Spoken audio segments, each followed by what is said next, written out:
sounds good.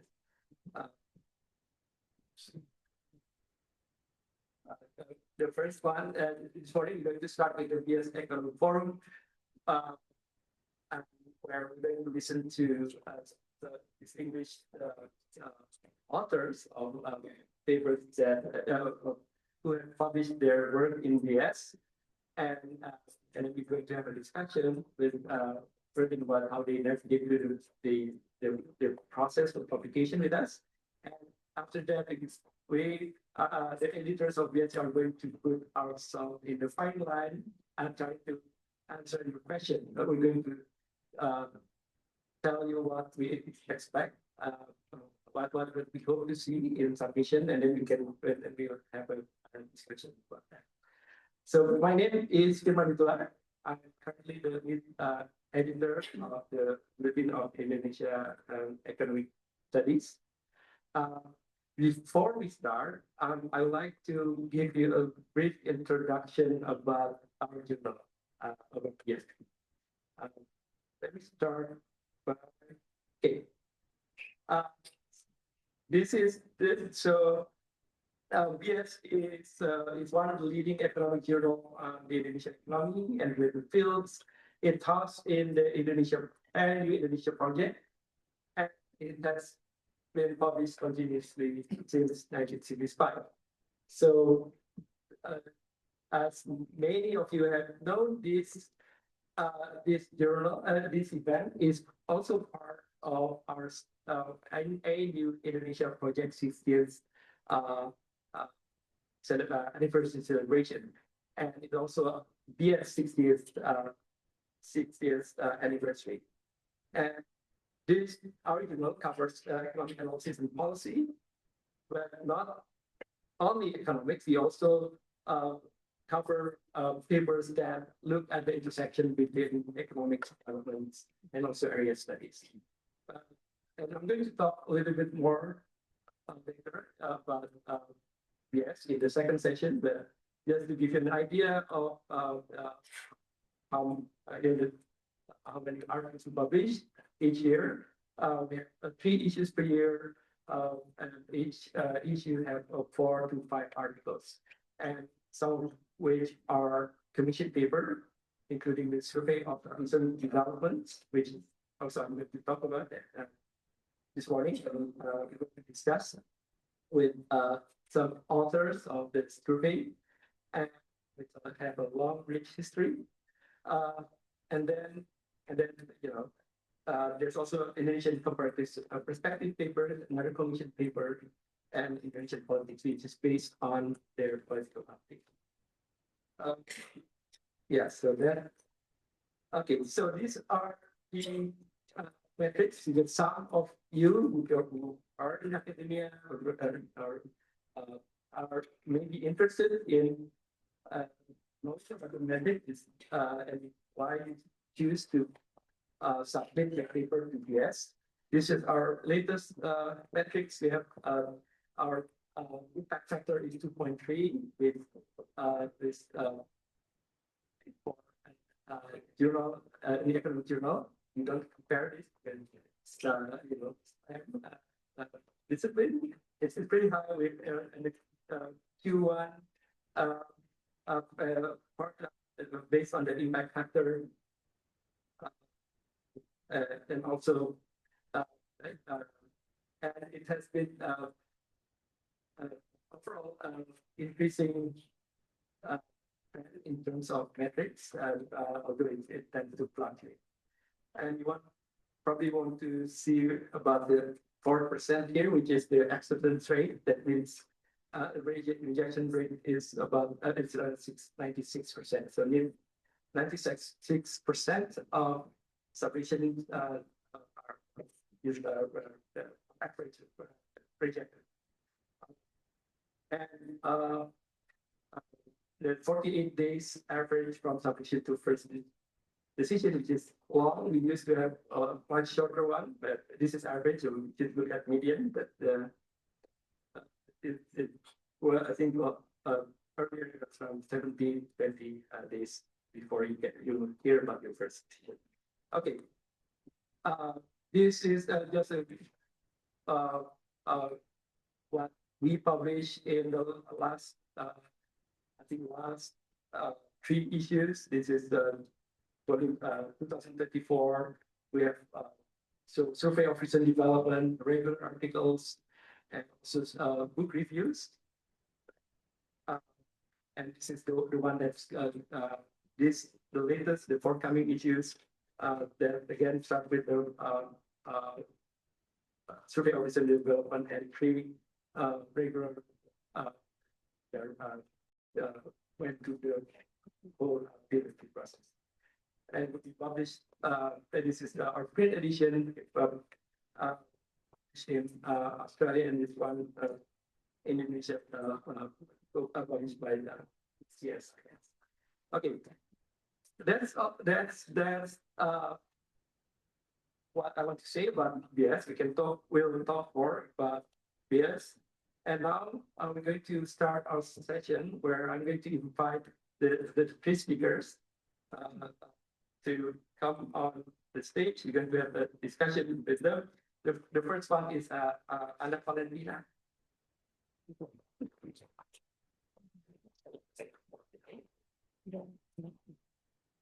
So Dr. Ana Falentina is a senior statistician and survey methodologist at Statistics Indonesia, which she joined in 2005.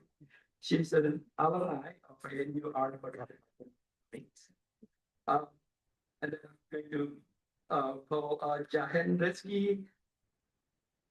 So Dr. Jahen Rezki joined LPEM as a researcher in 2013. He's currently the Associate Director of Research at LPEM and a lecturer at FAB.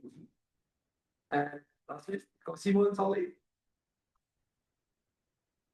is Australia's Minister Counselor and Senior Treasury Representative at the Southeast Asia. He has held this position since October 2021. So welcome to the speakers. So we're going to start our discussion. So I'm going to move over there. So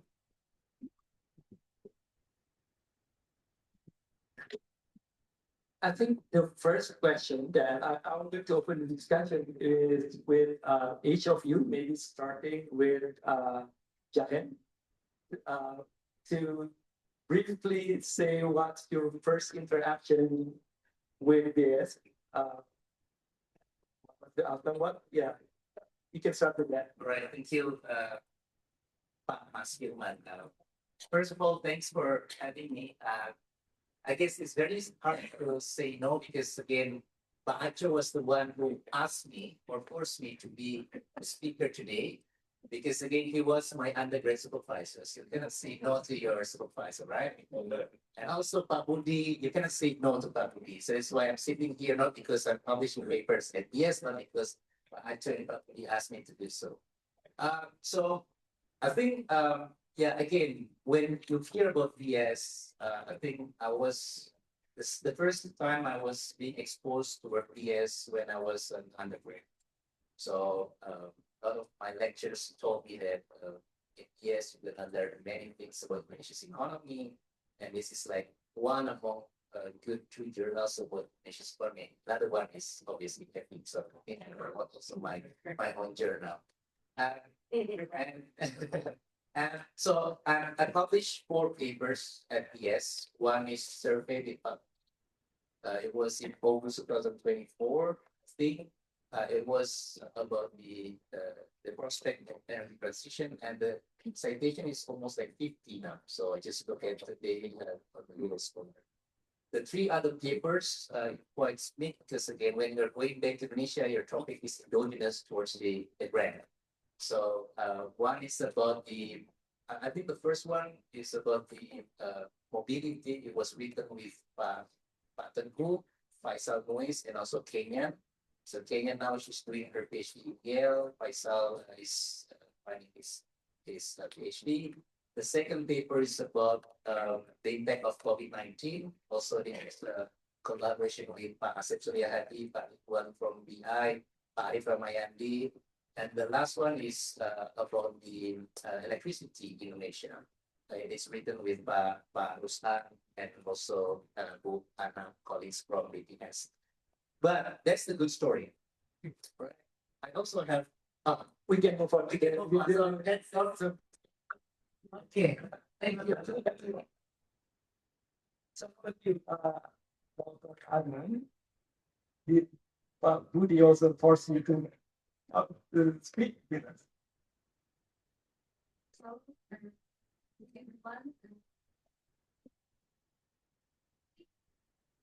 the topic is an opportunity for me to do to talk about Jakarta. That's the BIES. So answering master asked question that my experience with the BIES through my papers on digitalization, the impact of digitalization on small businesses in Jakarta province. Like question is, I only was paper based. I can so if I ask why to BIES, first of all, I graduated from the ANU, so basically being the hope of the BIES. So the editor's office literally next to my office, so it's kind of natural for me to have this willingness to publish in BIES. And second is partly because he asked me to, yeah, he said that as an Indonesian, we should at least publish once. Yes, so that's what that's encouraged me to submit the paper, and yeah. Okay, so we get to ask you about your other papers in Indonesian later on. And now, so I'll like so Kosi to talk about his experience in writing the survey of recent development. So for those of you who's not familiar with BIES, again, as I mentioned, in each issue we have a commission paper called Survey of Recent Development. We have the editor of survey here by Ajok, which summarizes what the important trends, important economic event that changes on a short period of time, and write a report based on that. And BIES has been published continuously for 60 years, and so so has the survey. So there has now been about 280 survey official developments that document that records of what's happening in the Indonesian economy, over the last 60 years. So that's something, right? So can you tell us, your experience? First, your introduction with survey, with the survey. Yeah. Thanks, Firman, and thank you for having me. It's great to be at Salemba campus. I picked up a common theme. The reason I did a survey is because Pak Budi asked me. Actually, he interviewed me as part of his survey, maybe the one with you, Dan, in 2023, actually. And at the end of the interview at Harum Manis restaurant, I still remember, in City Walk, he said, "Oh, why don't you write a survey?" So I said, "That sounds interesting, sounds fun." He said, "Yeah, the next one in December 2024, which was 18 months away." So I said, "Sure, that sounds fine. I don't need to think about it again for another 1 year." And at that time, I didn't really know about the survey and how intense and prestigious it was. Now, after I hear last night, Ibu Sri Mulyani and Ibu Maripangestu say that it's the way to become a proper about Indonesia. I'm glad I didn't know that at the time, because I probably wouldn't have agreed to do it. And then 1 year later, I began to think about the survey and to choose some co-authors. And luckily I had two very good friends who are also my counterparts in the Ministry of Finance at the time, Mashita Kristalin and Kiki Beneko, who I think is one of your predecessors, right, as LPEM. They agreed, and we were all first-time survey authors, so I thought that was nice that we could all do that together. And maybe I can come back to some lessons around choosing your co-authors and that kind of thing later. No, let me continue on that because I think you are not academics, right? Yes, that's the other thing I should say. I'm much less qualified. No. Not only these people, but also the people in the audience. I want you to say something a little bit about your background and your experience working in the working with the co-authors and publishing in this type of publication. You did publish reports. You work on I was going to say that at the beginning. Unlike my fellow panelists, I don't have a PhD, and so this was a totally new experience for me. Not only publishing in BIES, but also really doing serious academic writing. I do have a bachelor in economics, and I did write the thesis as part of that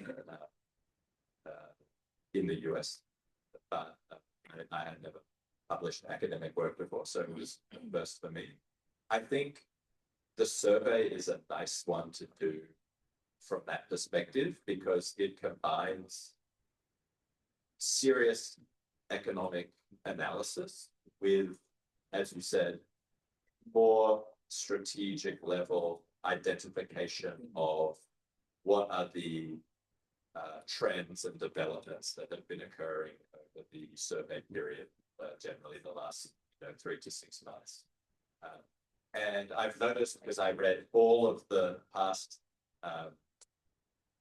10 years of surveys before I embarked upon mine, that there's lots of different approaches. Some people treat it much more as a literally survey of what's happened.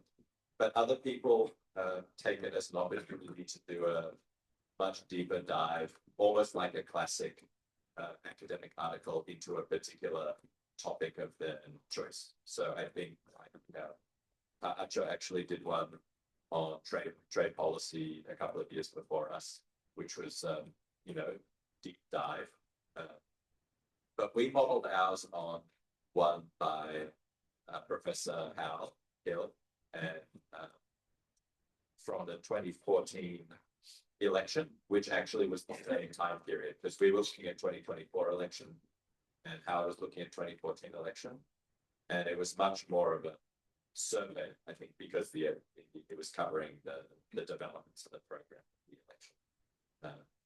But I thought it was interesting that survey authors chose different approaches to different levels of depth in terms of their economic analysis.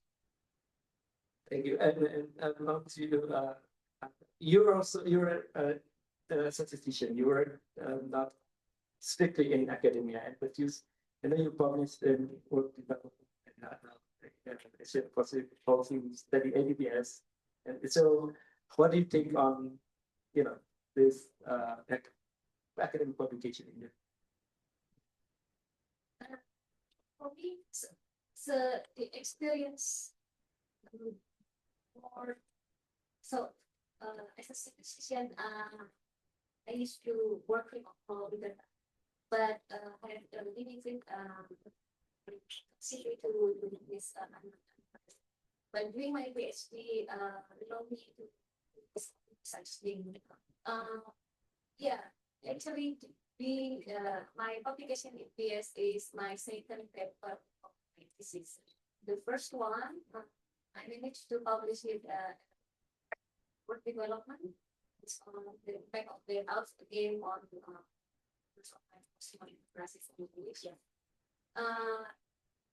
comparing this to, for example, when later after I managed to publish this,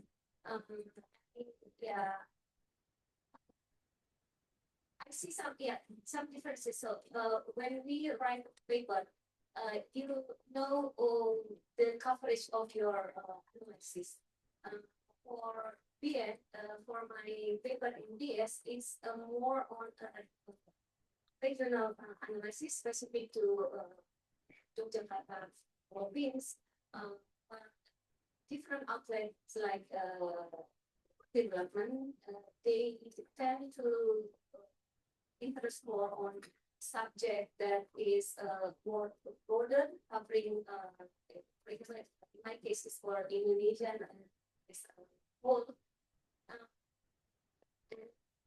So yeah, you try to positioning your paper each outlet that might be so our experience, yeah, for the work development that time, they conduct this conference.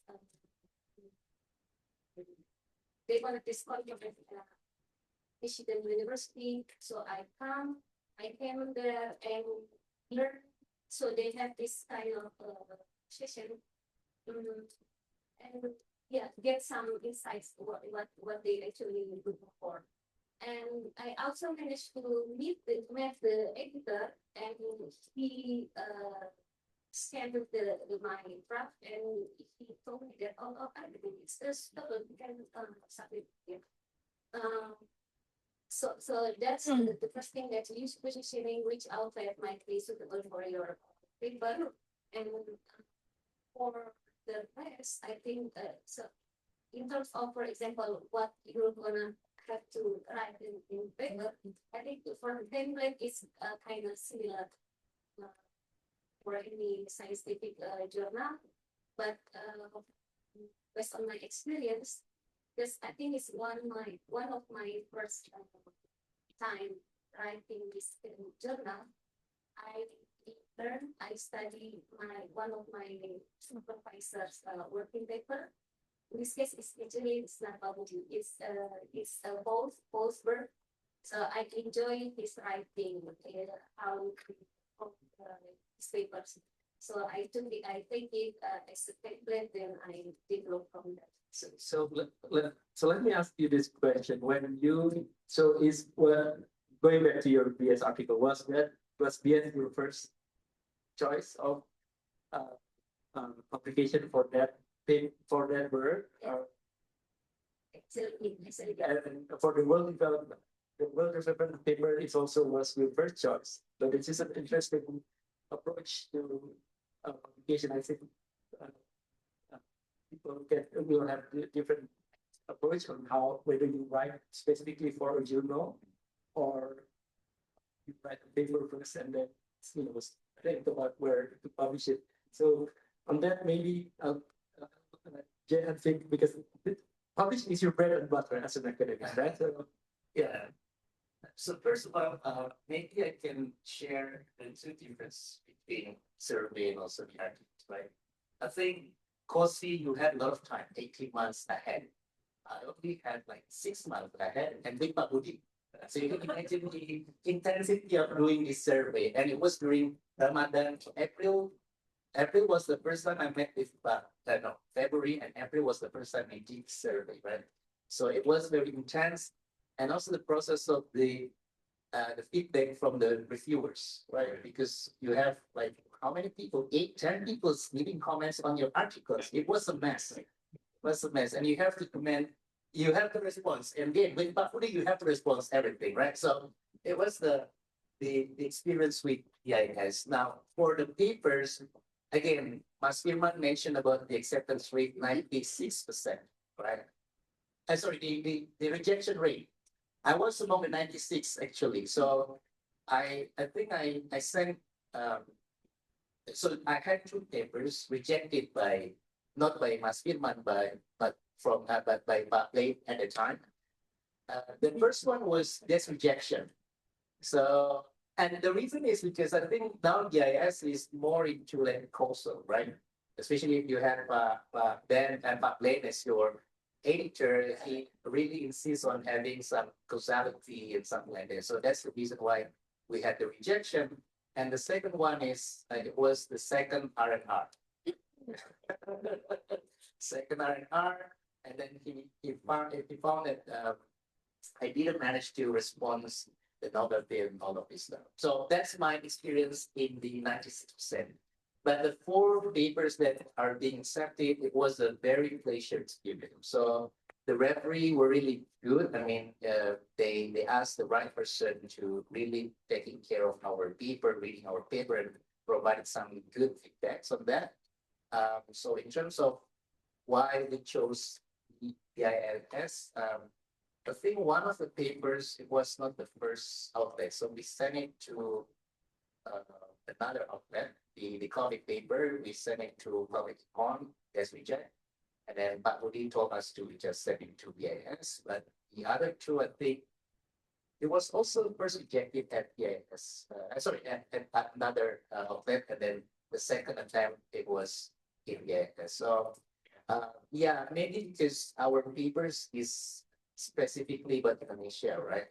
Maybe in terms of validity, explainability, it's gonna be very difficult to send it to other journals. But if you send it to BIS, maybe you're gonna get the person or referees that knows better about what you are working on, knows better about Indonesia. So probably it gonna gives you, I don't know whether it gives your life much easier or worse, because again, you are dealing with someone who knows better about what you are doing, right? So that would be our experience on that. And I think the editor also, all of the stuff, starting from the editors, managing editors like Sean and Karen, I guess, also very helpful during the process of this submission. And they also gonna remind you when you need to send your revision, because again, it's gonna be like 1 month period, right? Plus 3 months, so you need to do it right after getting this comment. So yeah, it was a very pleasant experience, unless the 90% experience later. So we're going to talk about the interior process for but a little bit from you, Jahen. So again, the question is, when you write a paper, do you actually start writing for specific journal? No. Or yes. So but again, I can put my side into 2 positions, as a writer and also as an editor. Right? So when I start doing my draft of the paper, I can see where this paper will be fit in terms of the question that is being asked, the way we are trying to answer the question, and how we use or utilize this method and some kind of empirical surveys. So for instance, we also have a paper in European Economic Review, RCT, the vaccine visibility with colleagues with Firman and colleagues with Monash. We don't seem, I think we can aim higher, right? So we can aim to a higher journal. But when I start my paper, I don't really think about where we're gonna submit it first. I just do the working on the draft, and then after we have the first draft, we can see where this paper can be fit in terms of the outlet journals. So you don't have that luxury because you have to reference survey. You will be reviewed by us, but will be reviewed. So yeah, can you tell us about the peer review process? It's not a therapy session. Can't say anything. I already blocked it out of my mind. Yes, the peer review process is quite intense. I think for the survey, it's slightly different, right, than for a normal article. For the survey, there's a group of long-standing Indonesia experts and friends of the Indonesia Project who are given the opportunity to provide comments. Not all of them did. I think probably at least 5 or 6 of them did. And some provided extensive feedback. We actually had 2 opportunities for the feedback, because for the 3rd survey of every year, the December issue, it's also part of the Indonesian update in Canberra. So we're actually drafting our survey at the same time as we are preparing our presentation for the Indonesia update. So we also got some feedback through the Indonesia update process and presentation that we factored into our draft. But in terms of the feedback, I think I'd say two things. One is all of the people providing feedback have very extensive historical and corporate knowledge, so they know about when these issues have come up in the past. So you might think you're writing something that seems quite novel, but actually this debate has been playing out since the 1980s, 90s, 2000s. So it's very valuable to have the knowledge from the reviewers. But the second thing I'd say is it's important to have a thick skin, because you know, they're providing criticism really and feedback, and it's important not to take it too personally. They're not attacking you as an author. They're, you know, making sure that the work has gone through a rigorous review process. So I think it's important. It might feel quite personal because it's your work that you put your blood, sweat, and tears into, and so you think that they're questioning you and criticizing you, but they're not. It's the arguments and the work and the analysis, and it's an important process to go through. So my two lessons: make sure you value the historical expertise that's being brought to the review process, but also don't take it personally and keep a thick skin.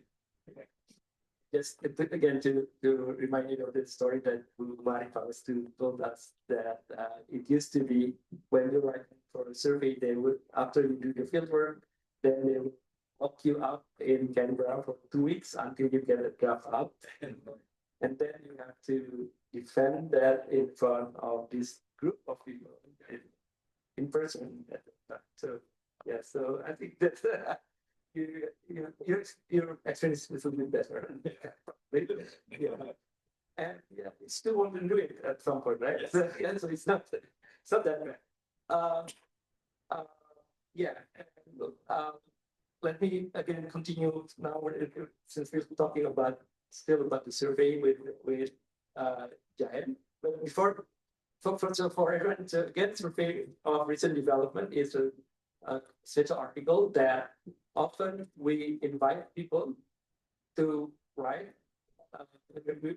We identify authors that we think would fit a particular time to attend the topics to write for us. But sometimes we also have authors actually send a proposal that we want to write a survey for this issue next year, and we're going to send. They're sending us their outline of what the survey is going to be. So it's not always. It can be an unsolicited survey as well. So if any of you are interested in doing that, we'll welcome your proposal as well. So again, okay, Jahen, so survey peer review. Yeah. Yeah. So again, I think this is the process that we had during the process of the survey. The first one is, again, we need to outline our the stage of the paper, right? The outline of the paper, what we're gonna really want to do, and then during that time, I think because Mahudi again, we were discussing about the energy transition. So we were thinking about what are the key issues that need to be discussed in this paper, on top of again discussing the latest economic development. So that was the first stage, and then we did some surveys with a lot of stakeholders to gather their feedback input about what is the latest. So, and then I think the process of writing up is like 1 month. After that, we sent it to this group of people. I think we got comments from 6 or 7 as well, and I think this is quite intense, because usually you only got 3 or 2 referees. Now you have 7 referees who knows everything. And as Cosimo mentioned, they've done it like for 30 years, like, so they probably have done it before. They know maybe some of our sentences is not correct. And then, but I absolutely agree, don't take it personally, and not just for the survey, also for the usual articles, right? Because again, I'm trying to put myself as a manager, again, as a referee. I don't know whether people get paid to be a referee at the BIS. And sometimes it's a free, you don't get paid, right? And then, but Acho asks you to referee a paper, right? Without any compensation. Sometimes you have problems during the day, and then you start reading the paper. I don't like it, and then you, no, it doesn't look like that. But again, don't take it personally. But we do find these comments are very constructive, right? I think all of them are very constructive and trying to help us to really answering the right person, the right issue, and also providing some new alternative that haven't been discussed before. So this is the process that we had. Yeah, 6 referees. It's very tough, but really 6 referees. All the comments need to be addressed. I think not all of them we managed to address it as expected by the associate editor. I think, but yeah, we try our best, and I think that is a very good learning process, right? Because you learn from the best people who knows better about Indonesia. So yeah. Yes, please. I think one other thing, and I don't know if this is the same with a regular journal article, but when you're sending it to the reviewers, they will all have not only criticism, but things that they think should be addressed or added in. Yeah. So I think it's actually important to save some space. So my approach would be to writing the article, to write it slightly shorter than you expect it to end up, because it's actually easier to then add in these additional comments by the reviewers, rather than having to cut down as well as add in those things. It becomes very complicated. I'm not sure if that's the same with a regular journal article, but I think if you have the structure in place and your structure is solid, but you're leaving a bit of room to add in additional issues within that structure, then it makes it easier to address the reviewer comments. I think that's a very good tip, because yeah, a lot of people comment and then ask you to do something else, right? To add things, and it's good to add them kind of flexibility. So, and on your BS paper, how much was your experience in the peer review process? So, yeah, can you give us the not all the good ones, even the how was it? Actually, it was exciting, one nice experience. So, because it's the article was in 2021, so I need to look up at my email again, check it, and overall it took less than 1 year for me to be published, and it was just like was doing the second submit, and then so the first revision is quite there's not looking to address and and also because at that time I already finished my PhD and doing my regular job, so it's kind of hard for me at the time. So we asked for an extension period for the submit. So the initial one was first the months, and then I gave another 2 months. That after the first round, there's another minor subject revision, and it took only I addressed it in 2 days, and then the next day I got this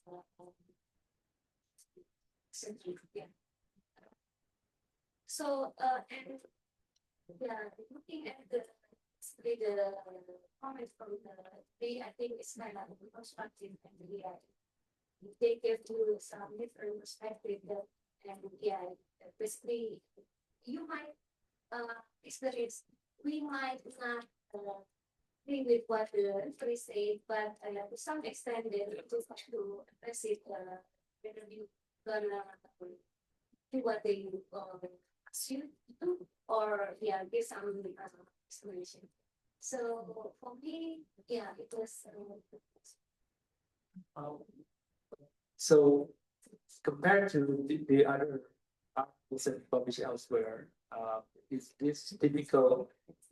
This is a process typical what you see in the other journal as well, the constructive referee process, referee reports, and editorial as well. Yeah, overall, it's quite similar. Overall, it was similar. However, that's, I think, the benefit for publishing in BIES. The referee or people you work with subjecting for you are those who are the experts on Indonesia. For example, for my Asia, for the Asia Pacific, it's basically it's also same in.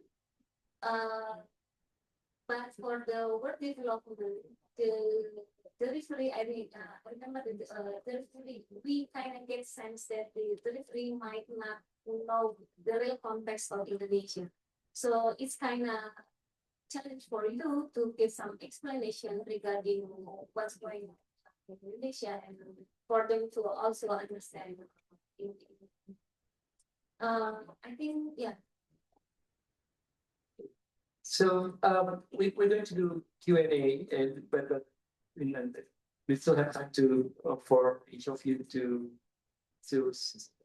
say something about your aspiration to publish it, your general tips. I mean, publishing academic paper, or, right? And, yeah. What's your strategy? What's your tips in terms of writing and flexible time management? Yeah, can start with maybe you, Cosimo.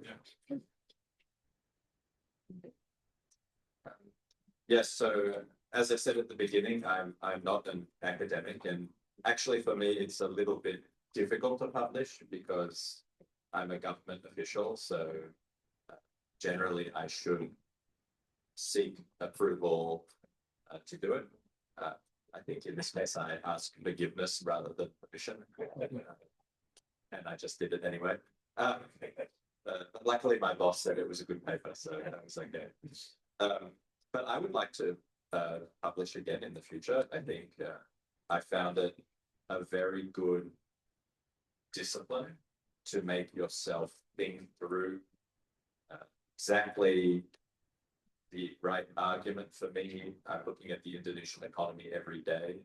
I'm presenting to people, maybe ministers in Australia or senior officials, investors from Australia, about the Indonesian economy. So for me, it was an extremely useful discipline to think really rigorously through what is my analysis of the Indonesian economy, and putting it down in writing and sourcing it is, an incredibly good discipline to go through. So I would like to do more publishing in the future. I think my two tips or my two thoughts on that. One is to choose a good co-author if you're doing it with a co-author, someone who complements your skill set. So if you're strong in one thing, hopefully your co-author can complement your skill set. So I'm good in writing. So I wanted to choose a co-author who was very strong in economic analysis. So I think that's important, and hopefully someone that you are friends with or respect and know well, you can work well together. And then the second thing is, I think, try to choose a topic that will be timely, current, and deliver some sort of insight. I think especially, as Anna said, sometimes the process can drag out for, a year or more. So you don't want to start a topic that in 1 year's time will be, already dated or not so relevant. So you have to kind of maybe anticipate, okay, I see this issue is emerging, and by the time I publish this, it will be current, right? So when I'm doing a survey, I think the middle class issue is starting to emerge in the domain in Indonesia. But yeah, if we had our time again, I might have chosen that middle class issue as the one to address in our survey. But we didn't really think that far ahead. But maybe it's worth like trying to anticipate what's going to be relevant at the time of publication. Just Treasury group for survey, right? Yeah. Okay. So yes, I know this. For me, tips might be based on my experience. Writing what you have in your mind is kind of difficult for the first time. So yeah, writing small pieces and then try to create it as a one that system. The second one might be try to read more papers and get some grasp of this is the sense how to write journal article. And the second one might be looking if you can create new perspective, new idea, and that yeah, it might be soon. And the last one will be attending this kind of events that show you this is the experience that you might get when you try to publish the paper. Yeah, I think I have 4 points.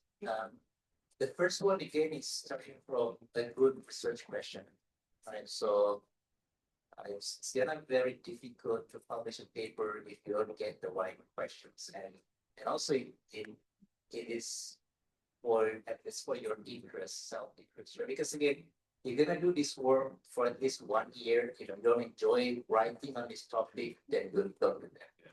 The second one is obviously what Jose has mentioned. Finding a good co-author is also a very important aspect, because again, you need someone that can will cover you when you are trying to and also can complement it throughout this writing period. The third one is time management, because again, this is very difficult, at least for me now. So make it discipline on time. Yeah, that's very difficult. So you have to do your own time management, and then when the editor asks you to submit it, if you can't do that, then you have to let them know, because otherwise you don't show your eagerness to do that. And finally, writing a paper is just like half of the long journey, right? As mentioned, you're gonna get rejections. I don't know, Firman, how many times you have been rejected for one paper? The highest rejection. I have a paper that has been desk rejected in 3 journals and with 3 desk reject and 2 with reviews and review for just a single paper, and we're now working on the 6th journal. So I have it for the same paper. I have it 12 times for one paper, right? So you need to be persistent. So 12 times, that's reject, R&R, and also BIES is one of among these 12. So yeah, so you have to be persistent, right? And this is a journey that you have to, if you want to be an academician, then this is a journey you have to, right? So 12 times. If you take it personal, as is mentioned, then you're gonna be very stressful. So this is gonna be a long journey, but once you get accepted, then you're gonna relieve and try to find another project, right? So it's like a vicious cycle. So you end up doing this revision again and again, but after you get this paper published, then you start to think again another topic. So you need to be very persistent and patient about this publishing journey. Yeah. Thank you. That's all very useful. So thank you, everyone. So now let's open up the floor for question and answer. Please state your name, your background a little bit, and then ask your question. And if you have specific people, specific speaker you want to answer the question, just this state the name. Yes. Okay. Yes. I take one, and then who else? Two. You're okay. Two. Okay, let's start with the gentleman over there. Say your name. Hi, my name is. Hi, my name is Eliar. I'm a undergraduate. Currently, this is my first year. So my question will be from a prospective student. My question is about like a research topic. How do you know that this topic that you're pursuing might be strong enough for your publication?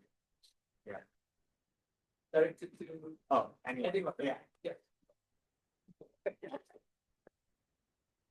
So if we got an answer, Gimana itu tuh yang kadang deh. yes, this one. all right. So how do you find? I think if again when you want to submit a paper, the editor always look at what is the novelty of your paper, right? And to know what is the novelty of your paper, you need to read a lot, as mentioned by Bas. So you can see that, okay, this is novelty of my study, but you just read one or two papers. So I think, I don't know, is there anyone that take my class before? I always say that you need to read a lot of papers to know whether there's some even narrow gap in terms of novelty. So again, it is good that you are just beginning your journey in your undergrad. You need to read a lot of papers, and obviously you also need to read from the frontier. So reading from good journals, BIES, and another top 5 journals will help you to know what is the latest development on the current topic. But I think I don't really care about what other people think about my paper. As long as I know that I can contribute at least marginal on this topic, I'm enjoying doing this paper, and then let the market work. So if it took 12 times, let it be. But this is the way that you have to do throughout this journey. So that would be my suggestion for you.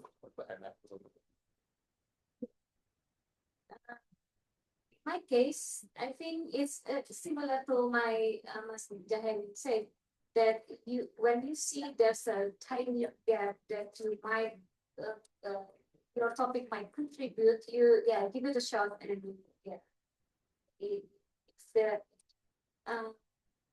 if there's chance, and you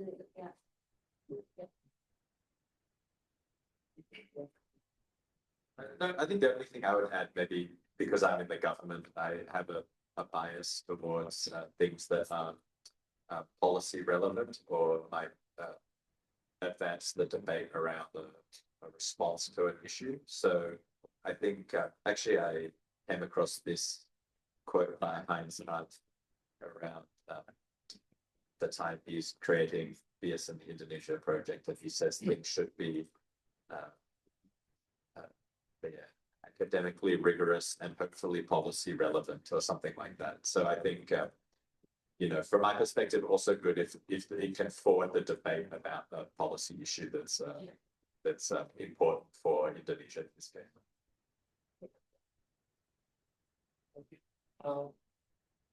Second question, and then let's go ahead and answer. Anybody? Okay, let's go. Secondly, Okay, thank you.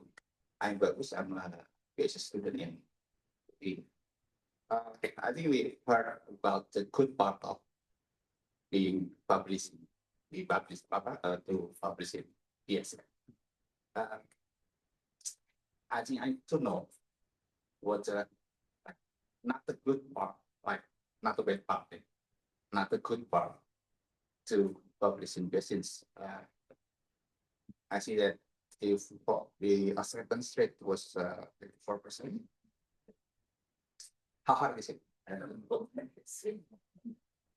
Do you have any specific criteria for like writing style?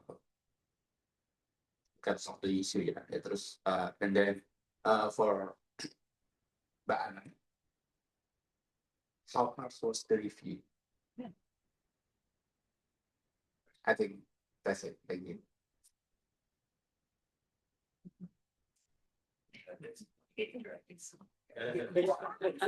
That question we will answer in the later the session after this. Will the editors will sit there and probably join Salah and you can ask that. But this kind of question, but yeah, let's yeah. Thank you for the question. For me,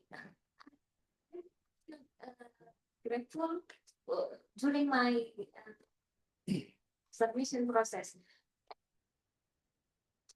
The comment, yeah, just don't take it personally, and it's not. My co-author always encouraged me it's doable. So it's your research. You know well about it. Then whatever the comments you receive, then yeah, just try to address. And how hard it is? Yeah, as long but you will manage to do it. I think I try to give encouragement to myself that okay, you can do it. Yeah, might be yeah, you can take small steps. I think small step, but at the end, yeah, you will when you look back, then you know that okay, yeah, at least I managed to address all the comments on this suggestion. Yeah, so I can share a 96% experience that I had, right? So 2 papers, one is this reject because identification strategy, so causality, right? So we just did some correlation without any, we didn't attempt actually for causality, but again, that's the reason we got rejection. The second rejection after 2 R&R is also a big novelty, I guess. So that's the reason why it got rejection. And then from the 3 other papers, except survey, I think the way the referees now are giving their comments are mostly on the empirical side now. So they are very concerned about whether you manage to get this causality or not, whether your identification strategy is correct or fit with your research question, how you interpret this result. I think from our experience, these are like the convergency, right? So most of the referees are very concerned or put their attention towards how you actually do the identification strategy. So if you want to submit your paper in the journal, and again, you can ask Mas Firman later on, I think that where the journal is going, at least from my experience. But again, not all papers need to be executed by using causal inputs, right? Because sometimes maybe you just need to do some basic, I don't know, again, this is the editor, so you should ask the editor, but some topics, it's very difficult to do with like using the IP or RDDIV. Or maybe now, from my own experience, publishing an IV paper is very difficult, right? Because again, you need to defend your exclusion restriction. That's very difficult, and that's also the reason why I got rejection from it. So if you can put more effort on having a very strong argument on your identification strategy, and then yeah, you can also explain your results, not just the correlation, but also the magnitude and how we And I think the way now journals or articles is you need to also explain what is actually the mechanism, right? So not just this cause Y and X cause Y, but also what's the transmission? What are the mechanism that leads towards the change in Y? So that probably can help you answer your question. I might add just a couple of slightly different points. I think one, so my paper cannot be rejected because they already ask us to do it and they have to publish it. So actually that's worse. Because it means that it can't be rejected. They know it's going to be published. So the criticism is even more urgent. So we received one reviewer who provided 76 comments and then a separate document of additional comments. So like 76 plus, which is very intense. But the other two things I would say that came up for me, just to keep in mind, I suppose, that were probably, I underestimated how laborious it would be. One was the referencing.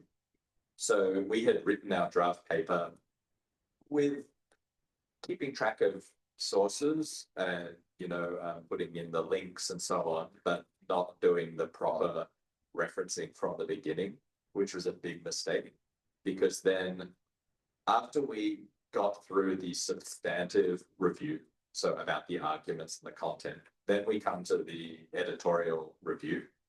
And we were required to put in a lot more references. So I remember opening up the document and the first sentence, please reference. It was something like Prabowo won the election. And I was like, oh God, if I have to reference, that, then. Yes. So we ended up with 150 footnotes. That took me a whole weekend, like 8 hours on Saturday, 8 hours on Sunday, just finding every reference and properly doing it. So if you do that from the beginning, much easier. The second thing is on style, especially if you have a co-author. We divided it into 3 segments, but the problem then was the style of the 3 segments was completely different. And so in the end, I took the role of going back through the entire paper and aligning the styles, which ends up really being almost like rewriting it because it's quite difficult. So I think another thing that we probably think of from the beginning next time is maybe having one person be the writer so that it's a consistent style, and then the co-op, we'll figure out basically the division of labor of what makes sense. Yeah, that's a very important key strategy division of labor at the beginning. And the second part that Coast mentioned about is the copy editing part. So once your paper, regular paper as well, once it gets accepted, it will go through very rigorous copy editing by our managing editor. We do it in-house. It's different. Not all journals do that. Sometimes other journals will just do the peer review process, editing, and then copy editing is done somewhere else. But in our case, we do it very in-house, and it's very meticulous. Yes. Okay, so let me open another set of indicators. 1, 2, and 3, and this time let's collect all the questions first. Then please. Thank you for the opportunity. Good afternoon to all speakers. I'm Cornelia, and I used to work with Pak Jahen before, and I come here with my 2 colleagues. We are lecturer from Universitas Parayangan Economics program. So I have 3 questions, if you don't mind. Yeah. So the first is I want to ask about your perspective. Maybe which areas of Indonesia economy are currently maybe under research, but high high policy relevance. And also the second question give about the data availability and quality. So given that challenge, what approach do you recommend for ensuring robust empirical research? And the third, does BIS have plans to partner with other Indonesian university, maybe for research or they join times issues or special topics? Okay, thank you. And that's all my questions.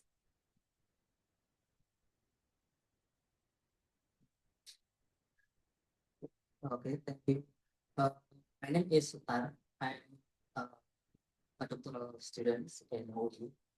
I'm intending to ask who and Pak Jahen, besides being forced by your supervisor to supplement to BIES, based on your experience submitting in BIES, what characteristics of your manuscript did you notice that it would be good fit to BIES?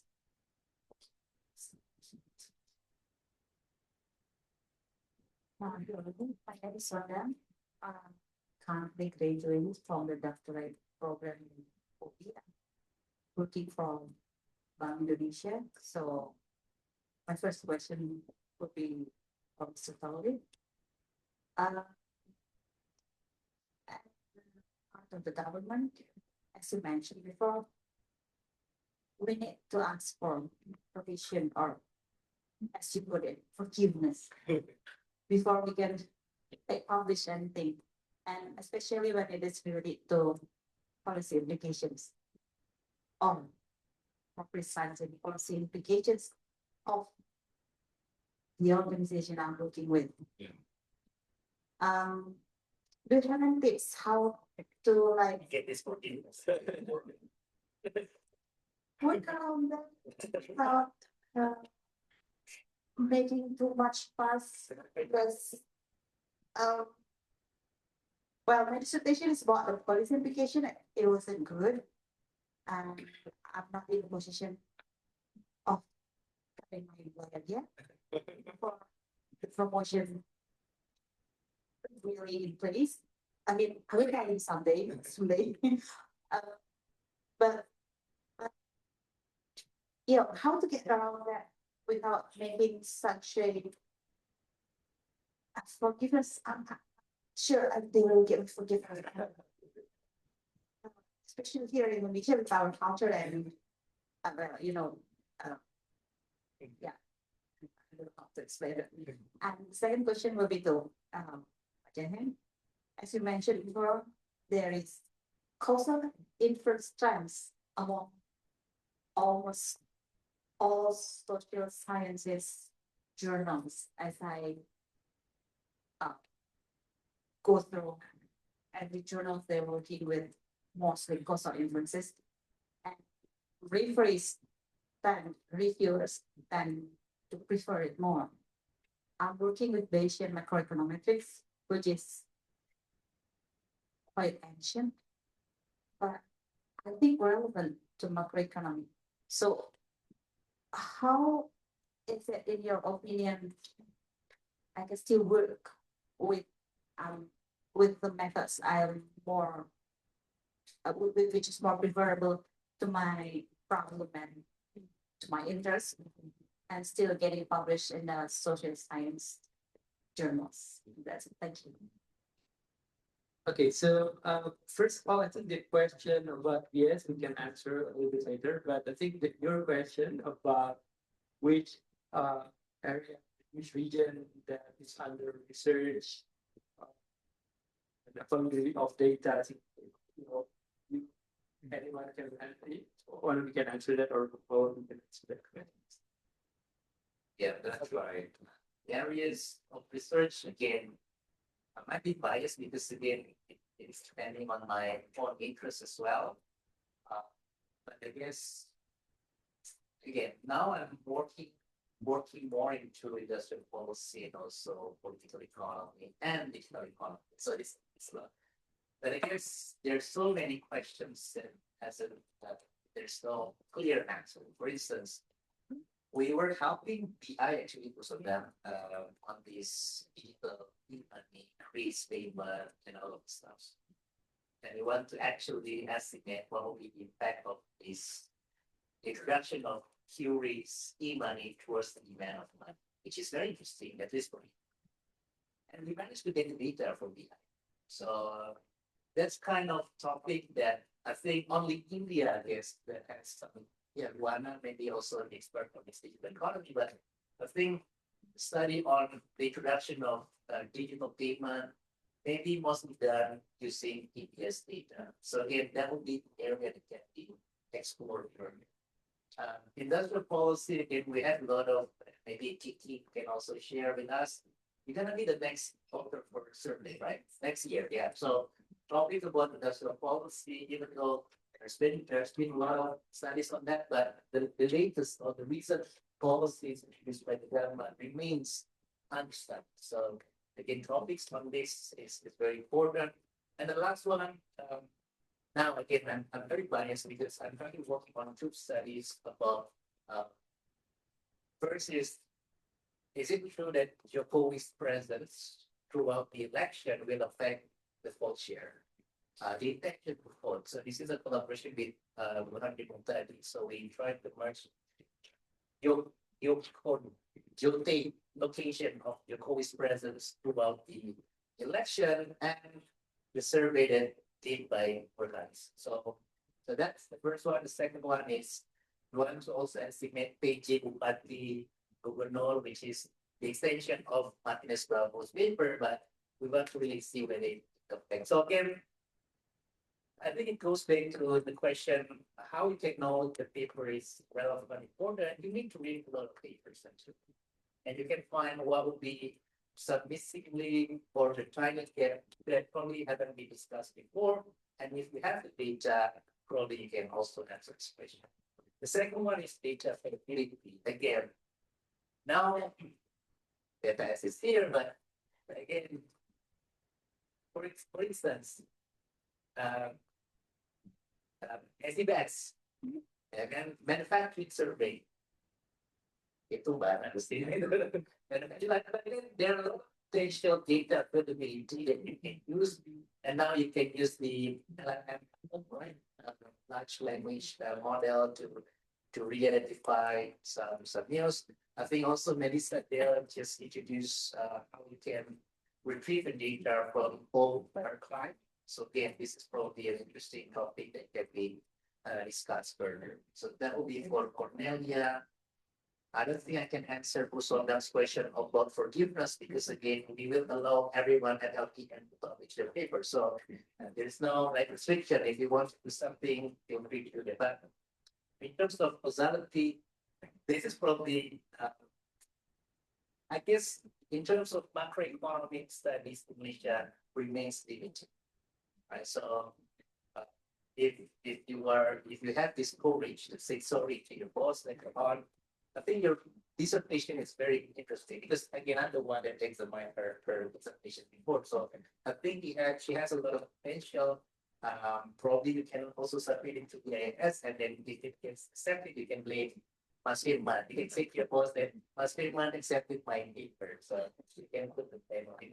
But again, this causality probably gonna be relevant with empirical micro studies, right? Using survey data, using observational data, evaluating like cross-sectional payment data. So this is the kind of questions that remains observed by us. The last one is from Sutarian. Okay, again, the manuscript.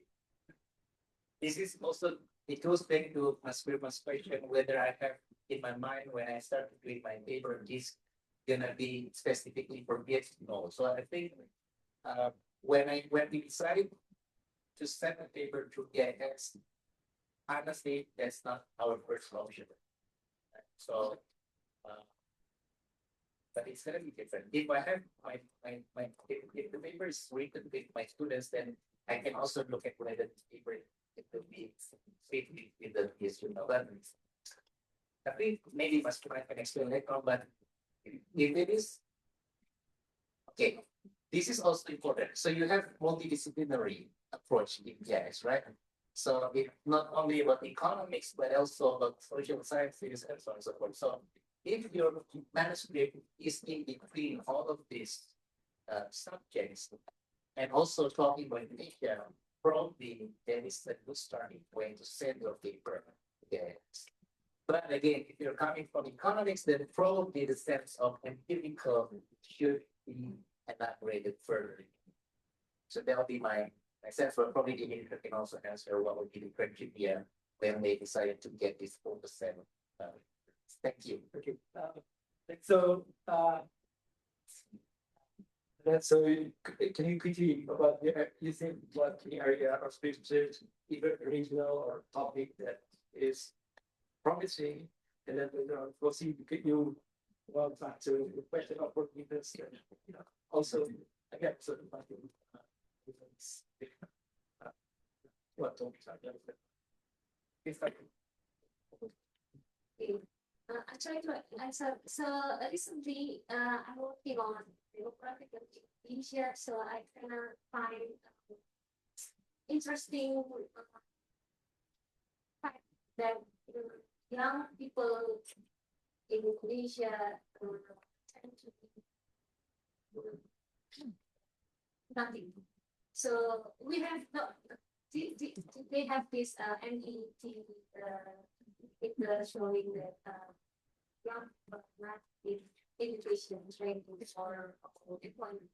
So however, since my background is not I'm trying to write something but I try to write BIS and I saw that topic discussing on the in Indonesia. I think it's a kind of room if you want to try to visit or publish in BIS. And the second question would be from the gentleman. So basically, yeah, similar to what Mas Jahen already said, that and I'm in the causality line. So try to see once the template of people writing paper, for example, in BIS, it will help you to get the sense, oh, this is how we need to live.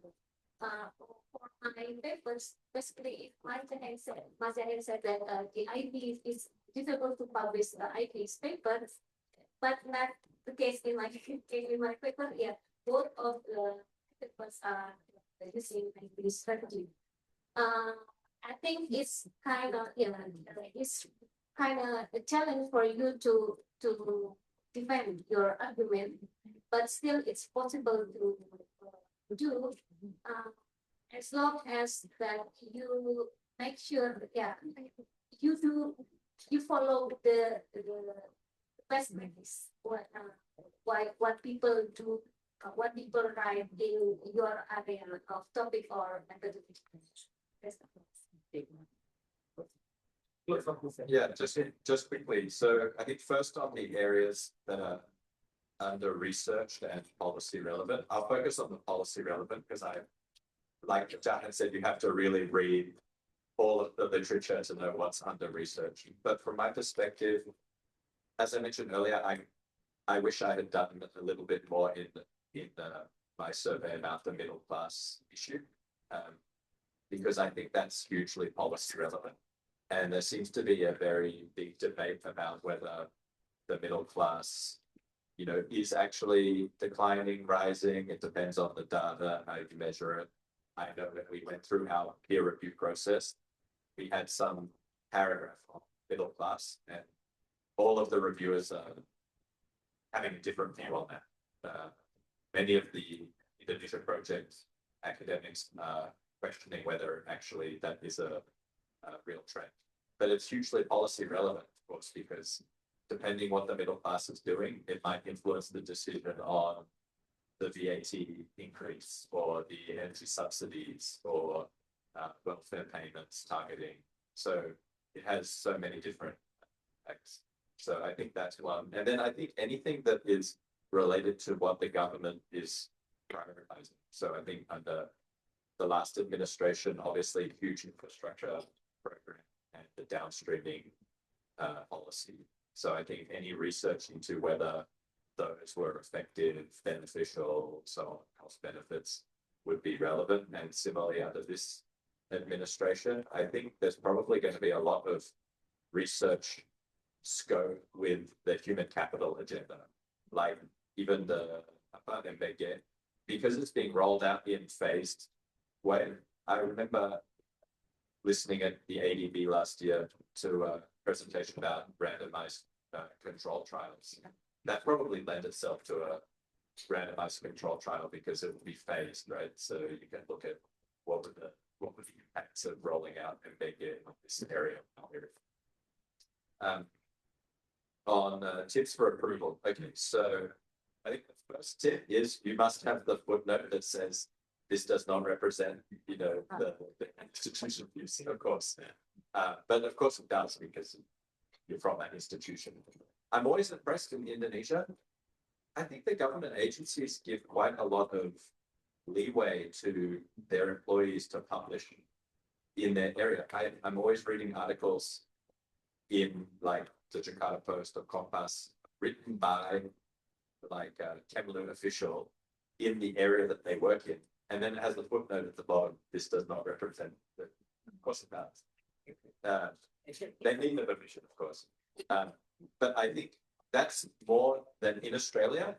Like my colleague Jono at DFAT, they cannot publish at all. Like, there's no way they can publish. Where at least in Indonesia, there seems to be more leeway to do that.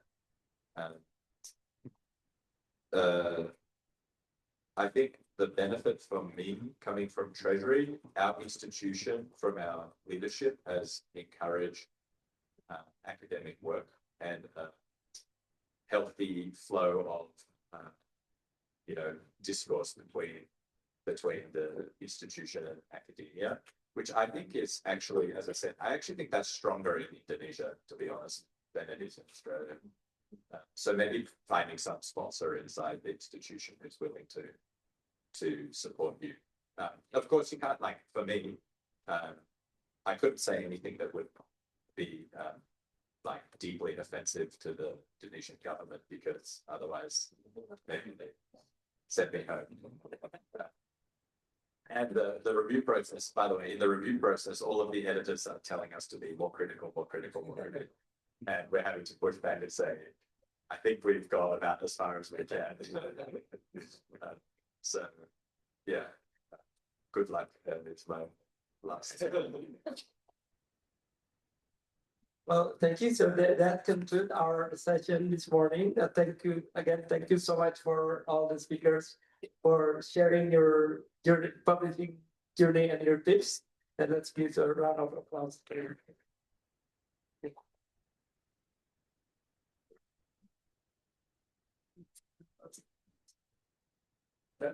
So you wanna, yeah. Oh.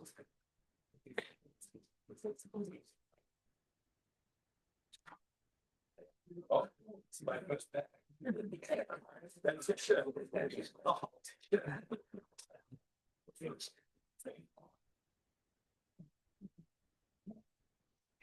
that big.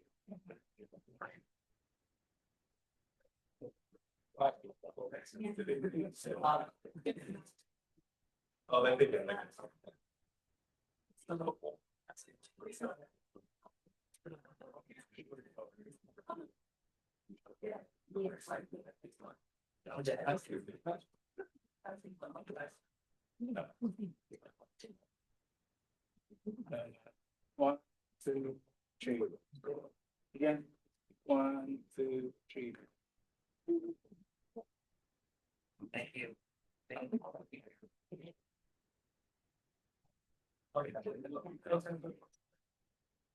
I'll say it back. Yeah.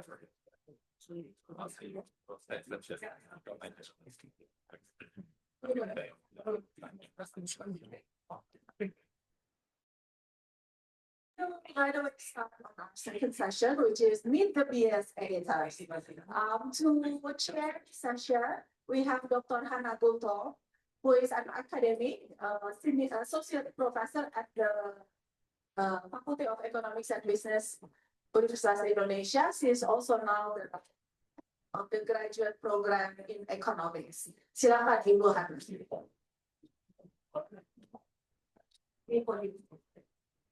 Oh, Ibu langsung mulai Ibu atau dari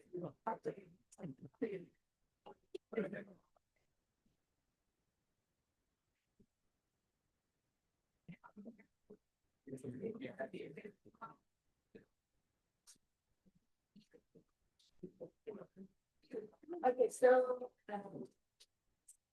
we enter the second session, which is also exciting, yeah, that we are going to meet the BIS editors. And it is a privilege so that we can ask directly about how is the criteria and everything that we know if we want to publish our article at BIS as the leading journal of the Indonesia's economy and society. So I'm here also to present the three editors from BIS. I would like to invite first the lead editor, Dr. Firman Witoelar.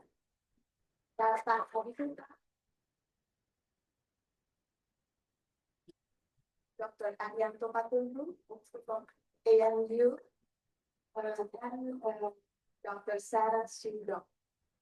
We have three editors that we would like to ask more about the BIS. So we have the privilege because we just listen from the, the writers, yeah, who published at BIS, but now we want to discuss further with the editors. So just to invite Dr. Firman Witoelar to explain a little bit about the BIS. Please. Okay. Hi, my name is Firman Witoelar. I'm not bored with it. Okay, so in this second session, I would like to start before we go to Q&A by discussing a little bit more in detail about BIS, what we are looking for in submission, and also the review process and so forth. But first of all, this is a team of our current team of editors and our field of research. So in addition to us who are here, Sarah, and myself, is Robert Sparrow, based in Wageningen, who's also one of our editors. And but Arianto here is the editor of survey that we've talked so much about this morning. And our colleague from University of Melbourne is the special editor for the review. And then we have Sean Muir, whose last day is actually today, who is our managing editor. So looking at the field of our field of research also give you some idea about what our expertise, what kind of papers that we're probably have very focused eye on, but yeah, it also gives you a sense of what kind of review that or response that we're going to give. So what does BIS publish? Well, we publish unsolicited papers, and this is what we call review papers, 10,000 words and notes. Some we rarely now publish notes, but mostly papers. And it's on the economics and political economy, including analysis of law, public policy, political science, demography, geography, environment, and education and health. So that we're interdisciplinary, but again, we're looking at the background of the editors. We know that it's going to be focused on the economy or economics, has to do and that link. And regardless of the topic, submission must focus on Indonesia, and this is important. It has to be on, say something about focusing on Indonesia, and it has to demonstrate robust analysis and scholarly rigor. Doesn't mean everything has to be also. It has to.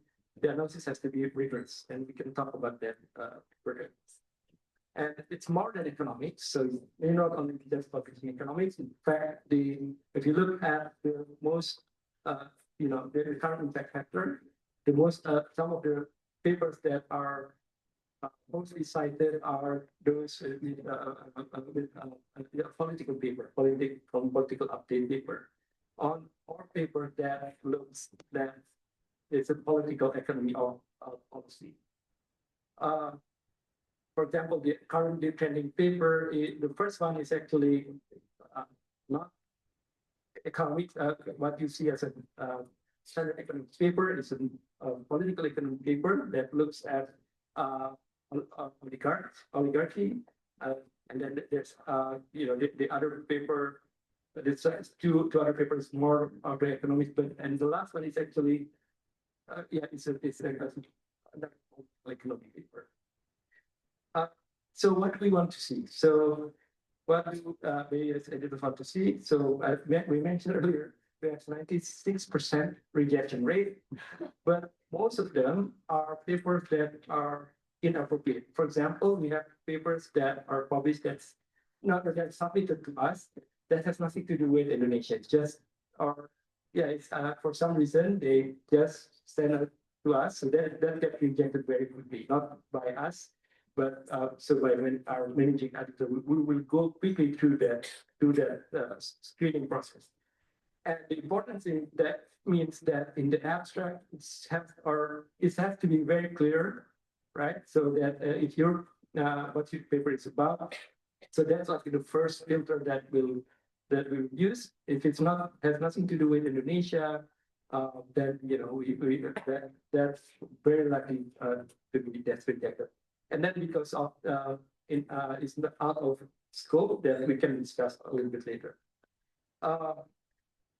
And then also rejection, and once it comes to us, then a lot of it would be a lot of the majority gets rejected because now the editors, we have access to the paper, we read of the paper, we go to the abstract, and then what we're trying to see, try to imagine, is this paper in the best form, after peer review, would be something that's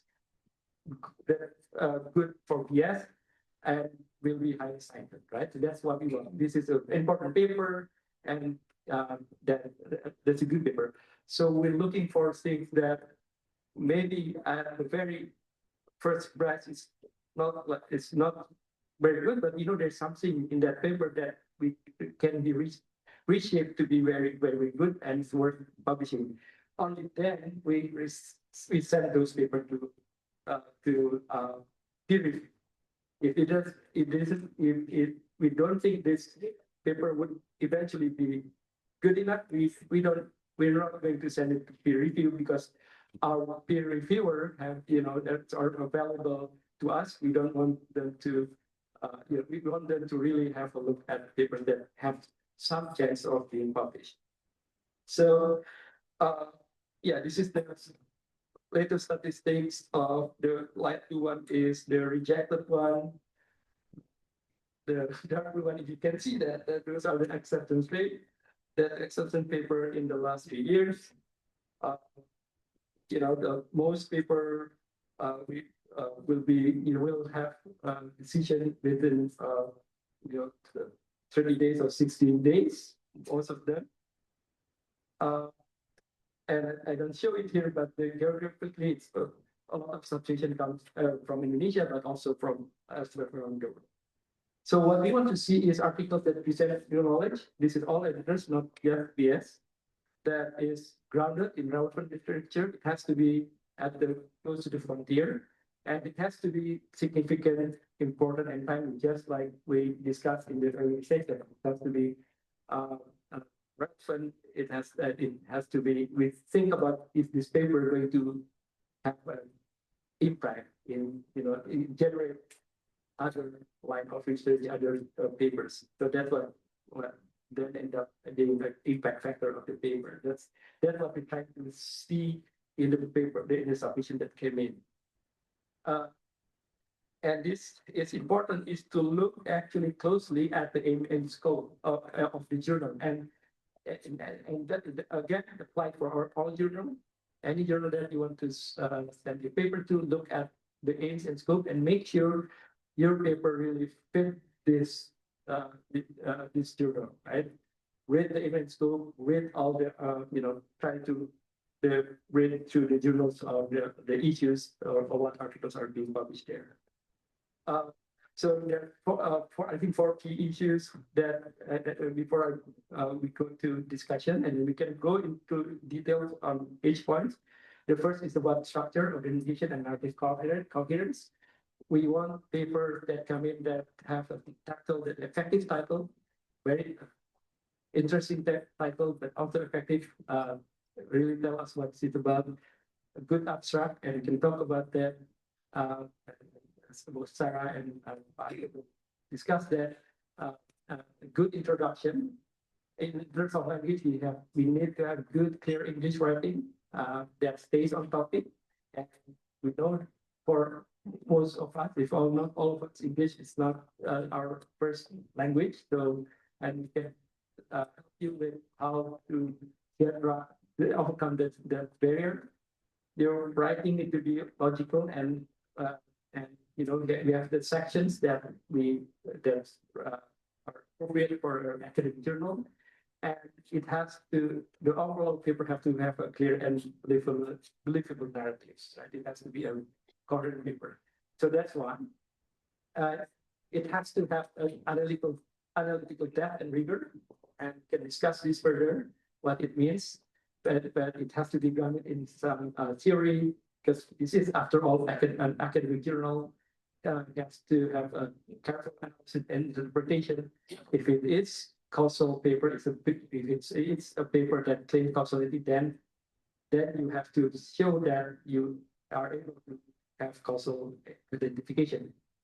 And I'm now at this point I want to say that BIES also looking for good descriptive paper. We don't only looking at causal paper. We also good descriptive paper is actually very, very useful and push the frontier further.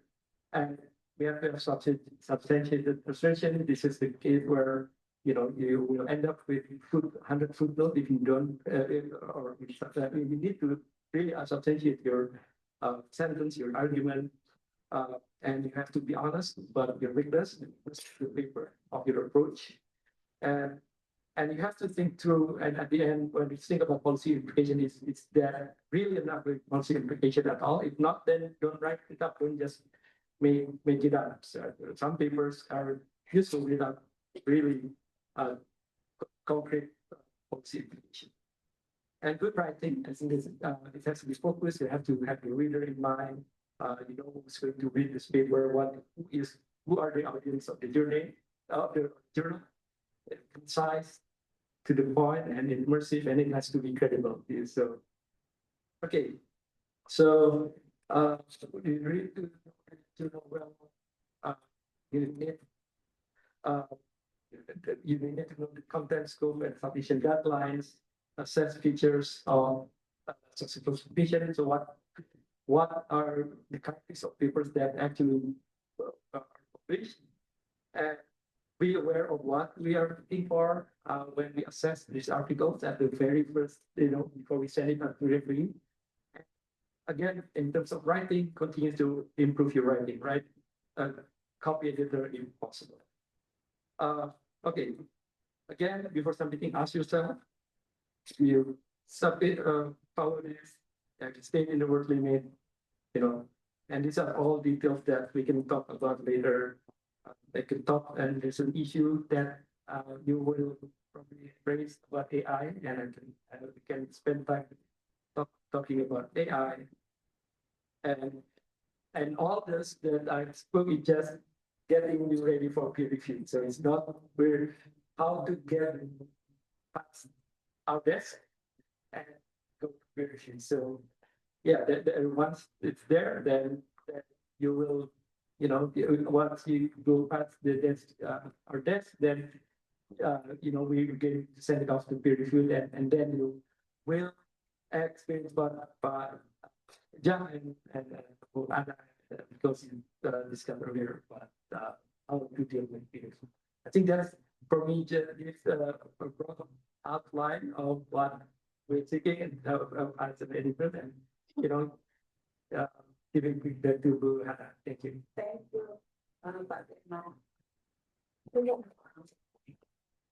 now I would like to Susan to give some sorry to give something to say to about BIES, yeah.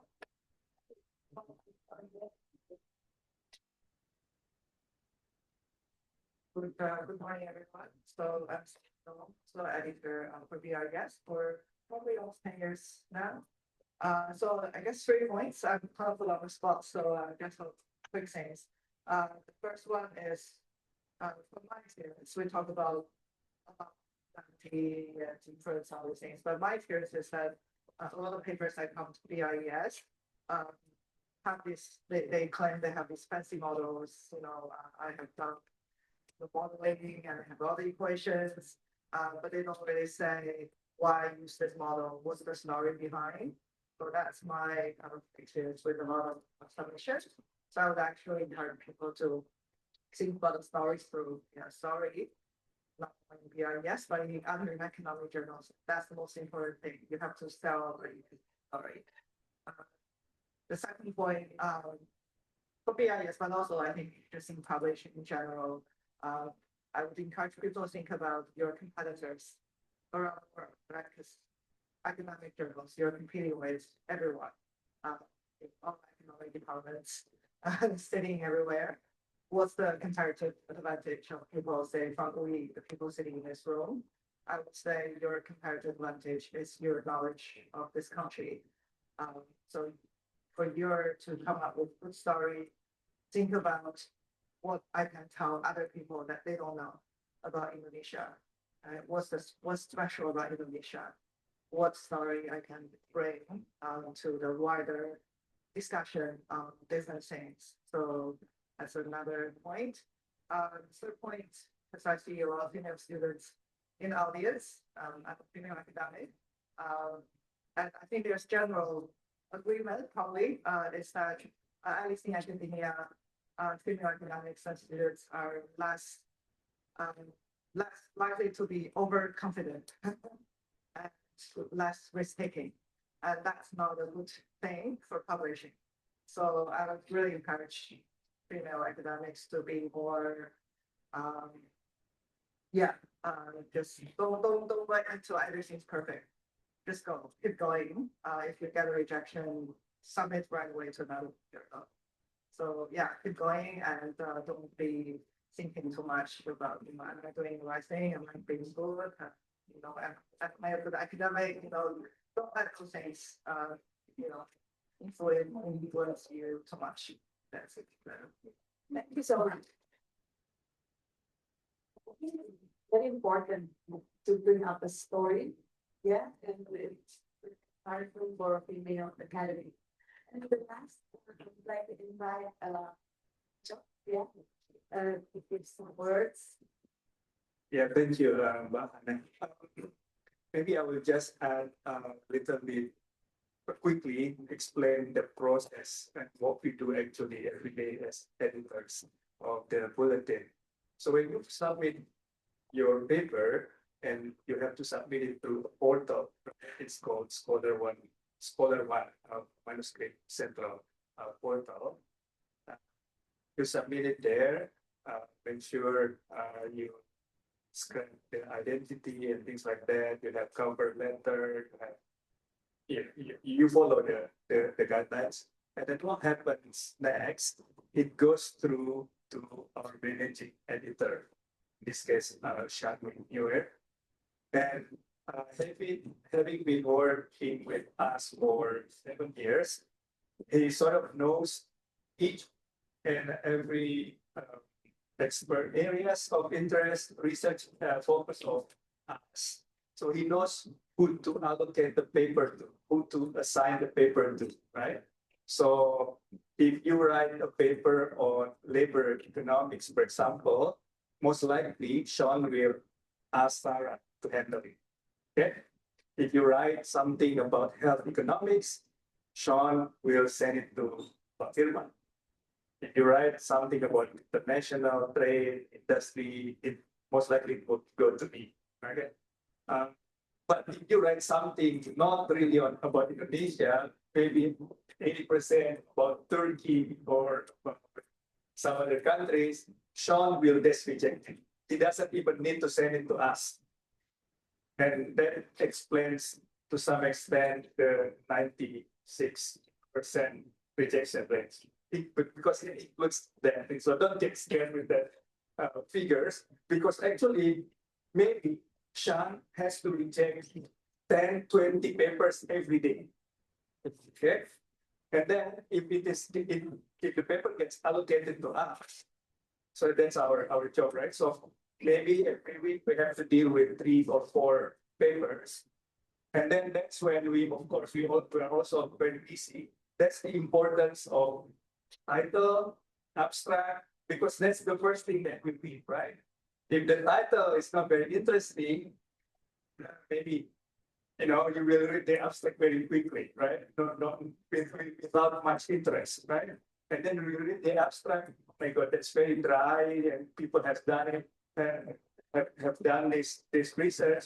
So you make a mental picture in your head as an editor. I'm going to reject this one. I'm going to reject that one.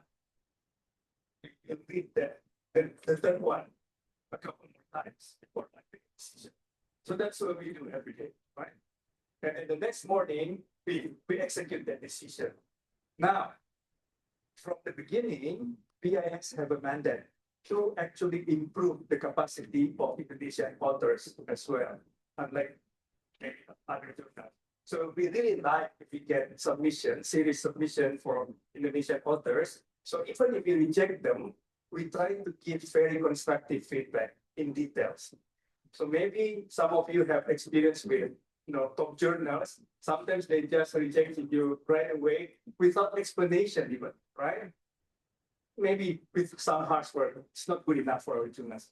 Some journals are quite arrogant that way, right? But we try to give some feedback, make sure next time you publish, you submit, you do this, and then we try to do that even if we reject them, right? Now, for those papers that we think that they are worth sending to peer reviewers, then it goes to the next process, right? So I'm going to find, oh, this is quite good. The abstract is quite good. And then the format is maybe, and then I read the methodology and okay, I think this is worth sending to peer reviewer. Then I try to find scholars whose research interests are closely aligned with that topic, and then I send them, and then in the process, continues R1, R2, R3, and so forth. Okay, so I hope that gives you a basic idea, and then probably we can continue with questions. Thank you. Thank you so much, Pacho.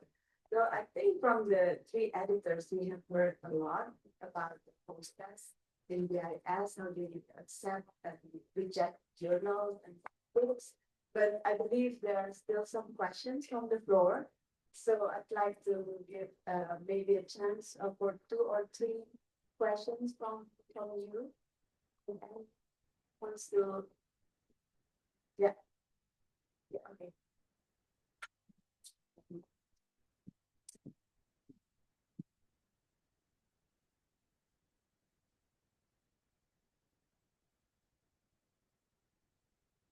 My name is Firman. I'm a PhD student from Indonesia. I have a question with Firman.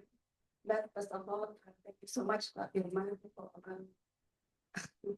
for the deep feedback on my paper, even though my paper is rejected. I received many comments and deep review, and I think it's very powerful for revise for my paper.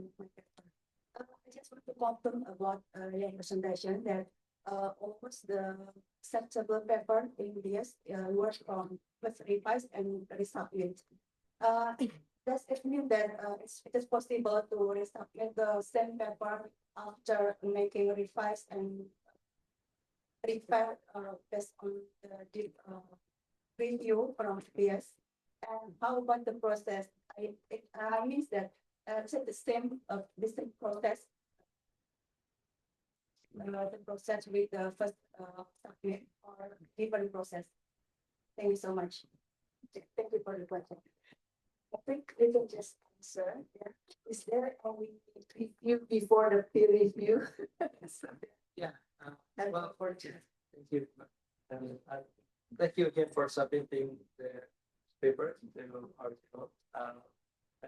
The end of the come next time, but we did try to as a participant give what these things really missing for the paper before we just eject.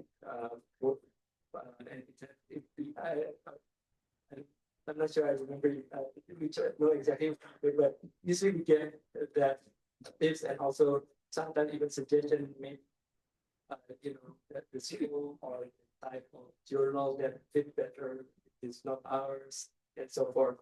And so as an editor, we can, for those suggestions, we can say, oh, categorize paper as because it's out of scope or because your work is unsound, your paper is unsound. It's usually it's either one of those two. And but once you go to peer review and you submit, and then paper do get reviewed and rejected afterwards, right? There's a lot of paper that went through the process. Then I think most of the time we encourage, well, then if you really want to publish it, it has to be a completely new submission. So it's not, we paper that we know that we rejected has to be, it start the process all over again. So it's then up to you whether it's still worth going to submitting the paper to us or not. Maybe I jump or. I think that's a good news because I know that there are some journals that are not, they don't allow for paper that they already rejected. Be submitted, but then it's okay here with the BIS to but you need to do it from the start, from the beginning. Okay. Is it enough? Okay. Our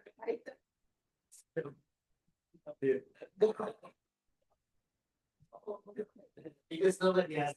So, I think one question about cover letter, because I myself am also an editor, right? So, did you really actually read the cover letter or no? That's the first one. The second one is, I think it's also for the sake of people, the audience. What are, so again, we have 2 or 3 referees, right? Some referees align towards acceptance, other referees really don't like the paper. How we should manage our way in order to respond to referees. So probably this is for the sake of the future publishers. The third one is also, again, this is the question as an editor, finding the right referees. Because again, we at FB is very painful job to find referee, because again, you need someone who has past this experience, right? They have already published a paper, know what will be the standard to be a referee. So how BIS managed to do this process? Thank you. Well, thank you, Jahen. Thank you, Jahen. First, do we read the cover letter?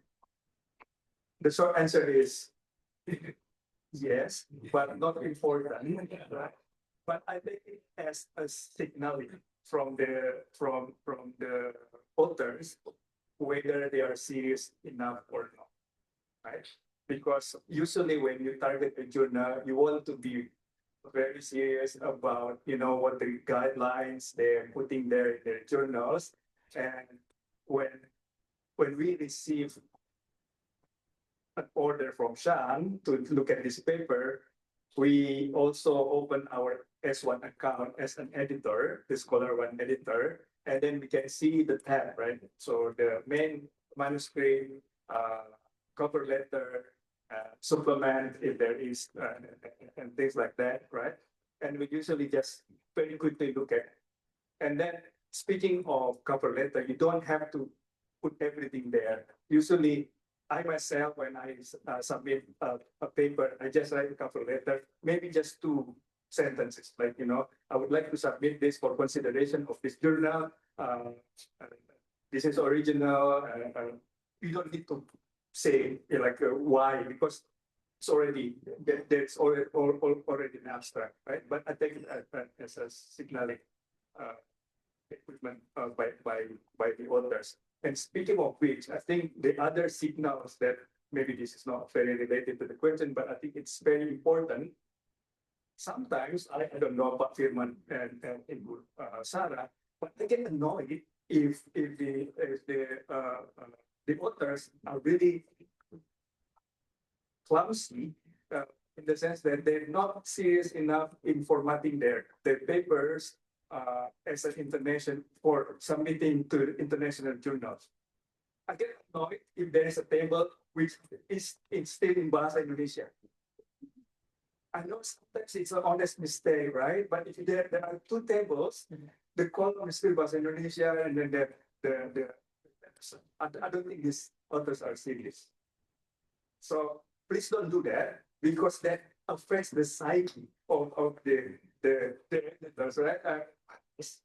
Maybe the topic is quite good, but it doesn't seem serious, this paper. And the format, for example, some papers, and this is related to Jahen's suggestion, he repeatedly told us to read and read. So if you want to publish in BIES, for example, make sure you read 3, 4 papers probably published in, so you at least get familiar with the formats, right? Because we receive some papers, Sean allocated the papers, but then we read the papers, they're not in the format of journals papers. Sometimes they are in the bullet points, like reports, like Bulletin reports, for example, right? Bullet points. So please make sure you at least get familiar with the format of the journal that you're targeting. What's the next question? Maybe sorry.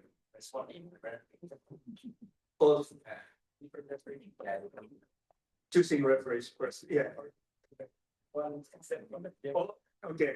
So if it's me, I try to have odd numbers of referees, right? Like 3 or 5 even, but 3 is quite safe, because if 2 suggested acceptance and 1 suggested revision, maybe I will be really careful and try to balance these suggestions.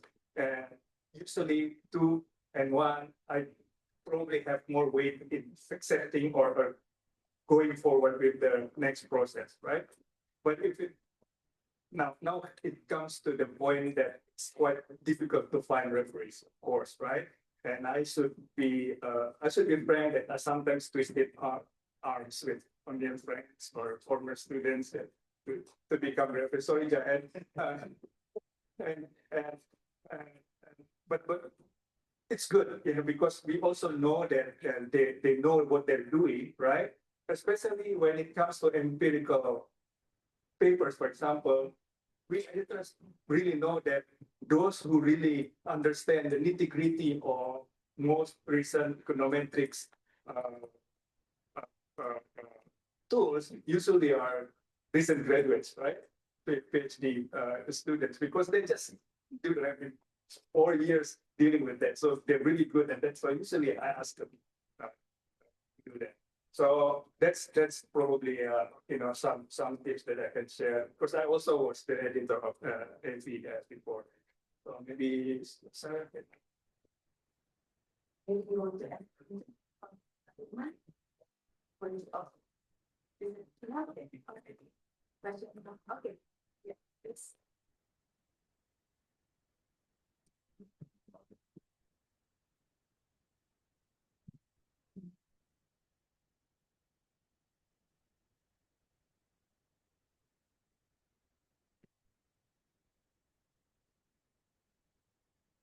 you for the opportunity. Yeah, thank you for the opportunity. My name is Senior. I'm a rising second year from the University of Chicago. And my question is, there have been a discussion about coastal empirical papers and how they're like more common recently. Is there actually a preference for these papers? And if there is, um, what causal inference methods are usually more common or like more convincing that you get now? So the submissions that you get. Thanks. So maybe anyone wants to answer? Is there any preference for coastal inference? I can just speak for myself. No, I don't have a preference for also, especially for BIES. I think, as Firman already said, descriptive ones, but very good descriptive analysis that shows some kind of pattern, systematic difference that people don't know about. I think that's very good. We don't expect people to have the perfect causal identification strategy for BIES. If you have that, you submit to AR. Basically. Yeah, there is no, we accept, definitely accept paper that are claiming causal inference, but the danger is if you actually say your paper have causal and you explain causality and you don't, that's gets usually that's rejected, right? So if it's just a claim, but if you're, of course, you're going to assess the critical approach and try to see whether you actually answer that. But a lot of paper that we reject related to that is not because they're descriptive, but because they descriptive and claim causal, not very causal. Okay.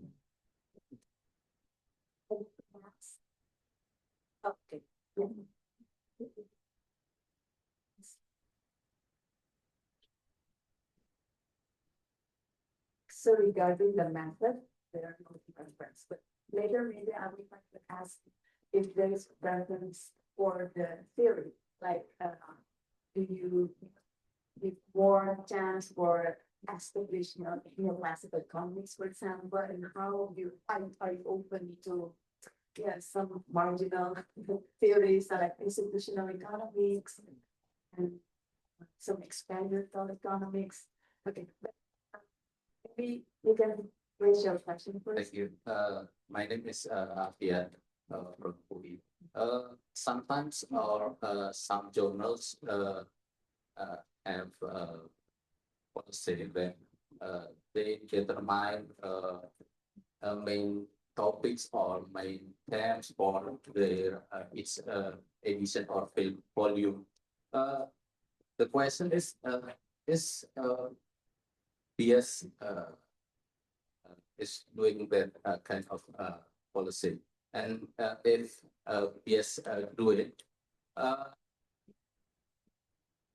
are there any chance for our papers that not closely related to that main topics to be accepted?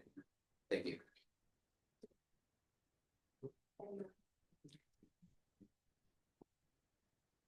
So let me answer that question first, and then also relate to your question that I remember about special.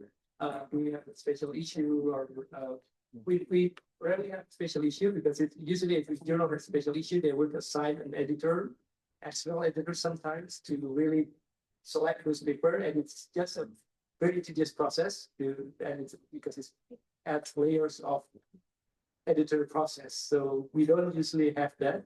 We commission papers based on what side we need someone to write about this paper with. We reach out an author that we think can deliver, and that become a very commission paper. sometimes we try to do call for paper on specific topics if we think this is an upcoming and important topics. I don't think we're really successful in that, and we try.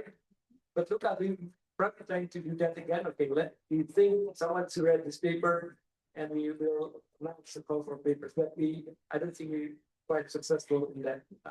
Yeah, maybe I'll talk. Yeah, I tried to respond to Mbak Hannah's question whether we also accept papers like theoretical papers or different approach, institutional behavior.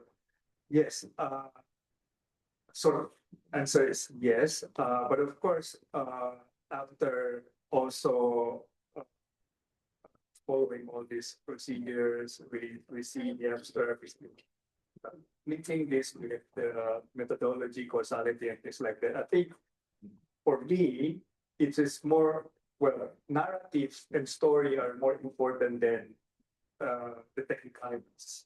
Of course, we want it to be really rigorous, but rigorous does not necessarily mean causal identification, right?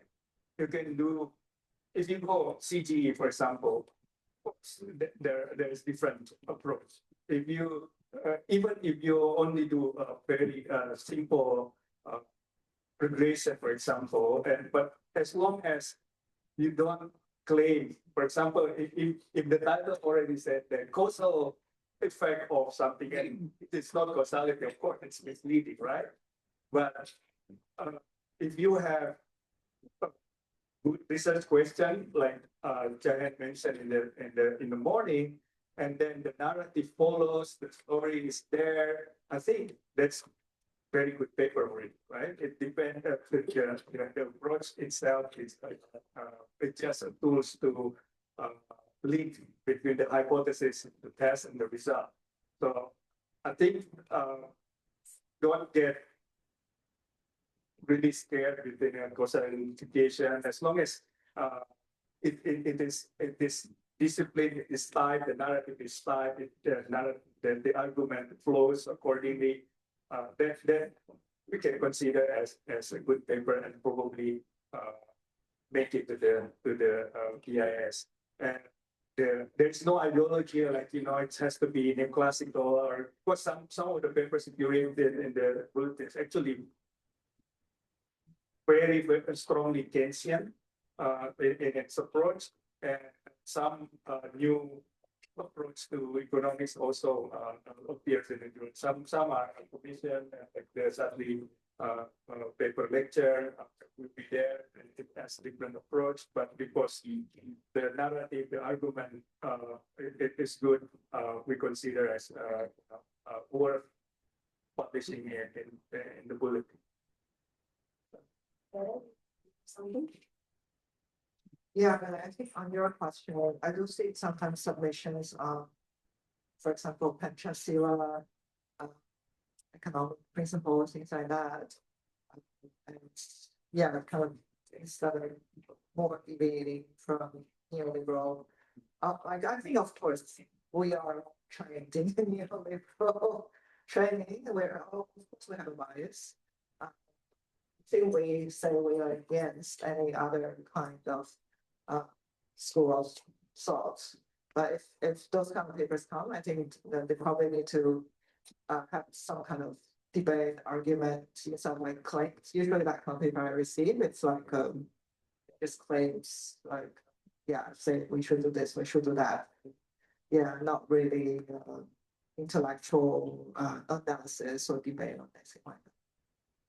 Thank you. Yeah, please. Yeah, just to add to that, so if we do have a paper that is a little bit outside our comfort zone in terms of methodology, and we think the narrative is good and it's a good paper there, then we really think hard about finding a good reference for that. And sometimes we have issues, and then we give up, and then that's okay, this is a good paper, but we just couldn't find within our network of people that we familiar with, familiar with, that can review this paper, and that's it's not because, yeah, just because it's really outside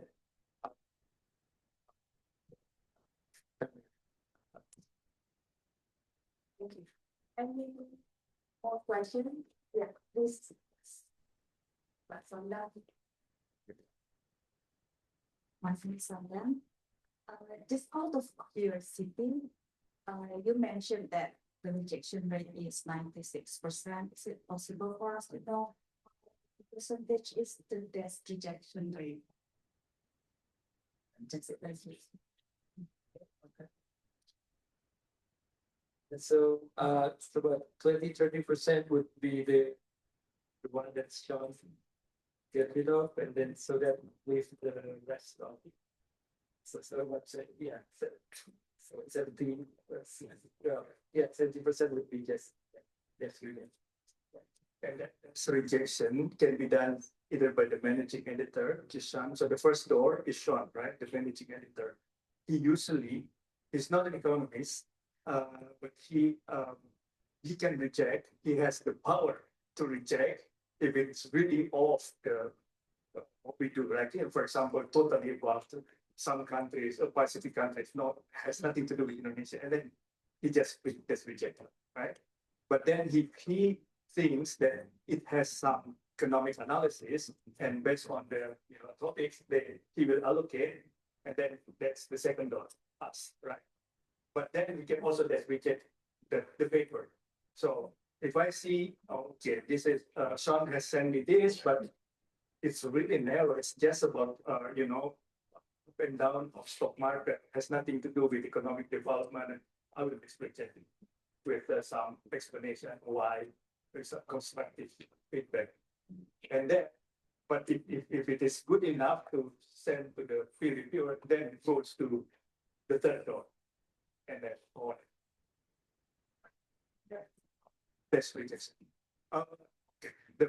So Sean may be taking 20-25%, and from us, the best rejection maybe another 60. Yeah. So maybe in a quarter, we'll push one or maybe a couple of papers to peer reviewers.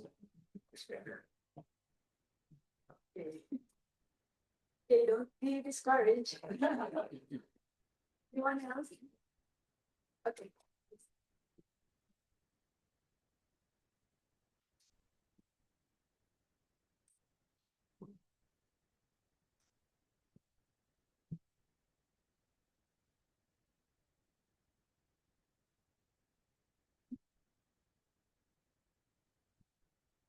Hi, I'm Tyrus. I just would like to ask, what's the mean time to publication for BS in terms of like, okay, I submit my paper and then how many months can I expect until, it finally gets published, goes through everything? Or just have a sense of. Maybe what is the average, but maybe what is the longest time? Yeah, so I think the time in terms of first decision, the huge majority of it would be and within 30 days you will hear about that's reject, right? So sometimes that's reject after more, but usually that's reject will be very quickly. But then average time, I think I don't have the statistic here, but it's about a year since you're past the test reject and go to peer review. 1 and 2 round that and then after that, because then you have 2 rounds of peer review assume you have 2 rounds, and then you still have to go through the copy editing process. But I think in terms of for those papers that was published, that end up being published, a year, a little bit over a year would be the median on average. Conditional or passive there. And yeah, before next question, may I also ask, like, how do you select your reviewers? How do you balance the reviewer? And what happens if the reviewer always like being late and because that happens with me too. Okay.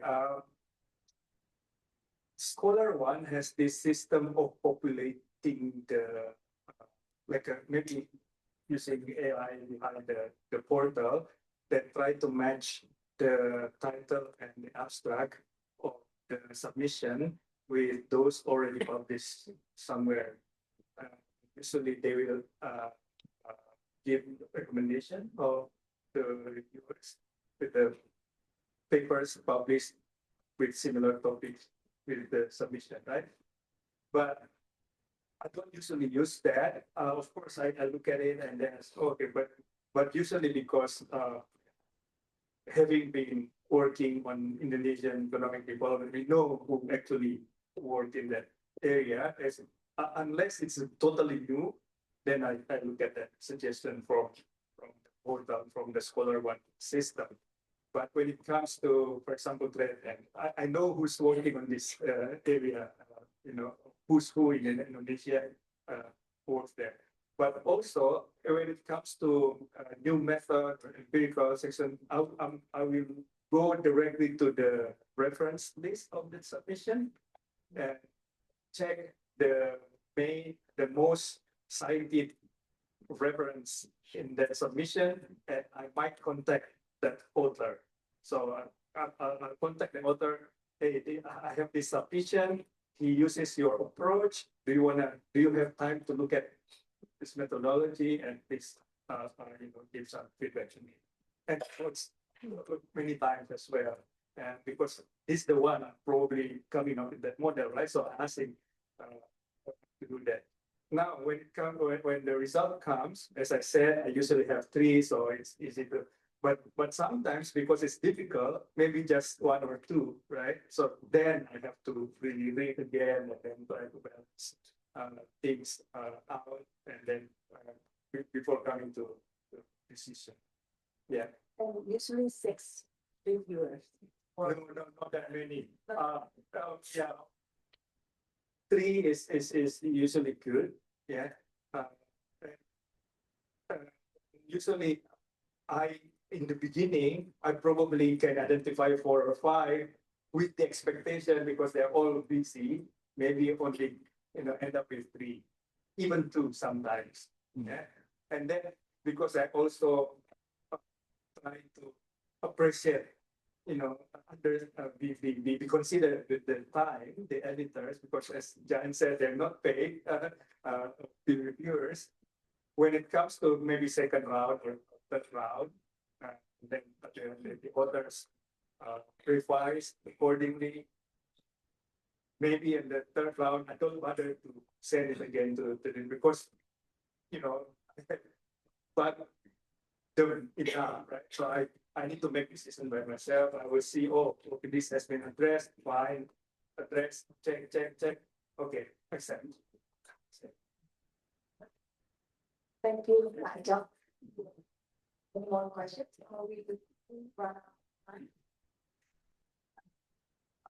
Thank you. Oh, there is, okay, last question.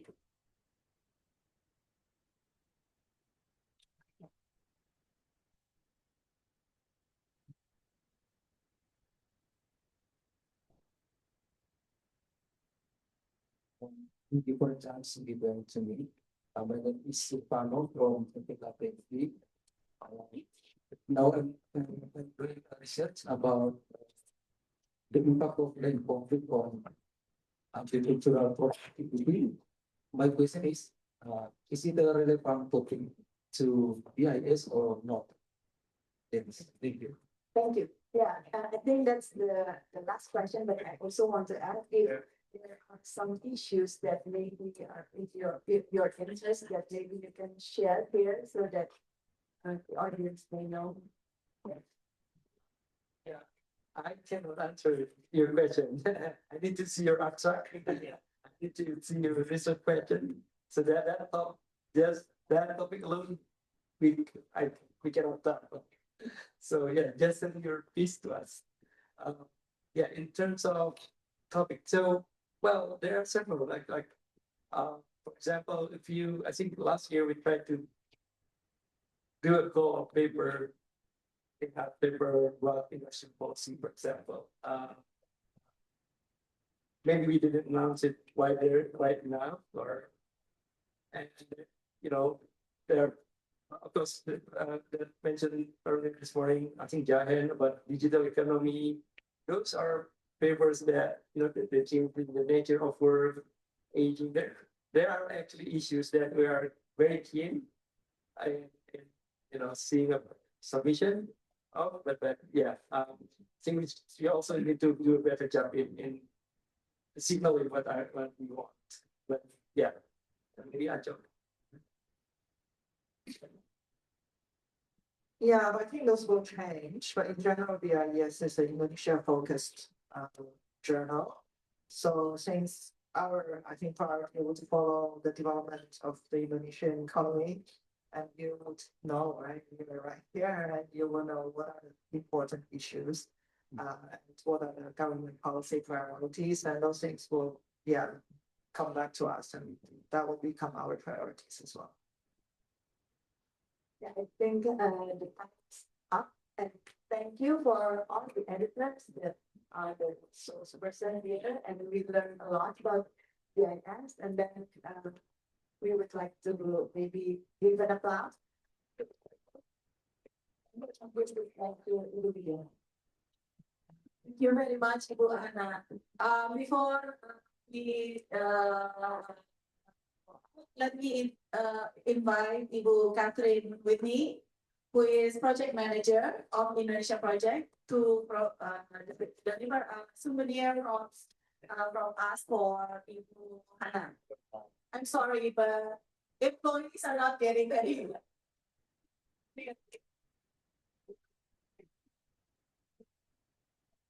pictures. So special souvenir. We didn't know that we will have this, but over the past 4 days, as part of the 60th anniversary of ANU Indonesia Project, we held 8 events. We start here on Tuesday morning, we end here on Friday morning. And one person came every day. More than one event per day. So it's an honor and delight for us to present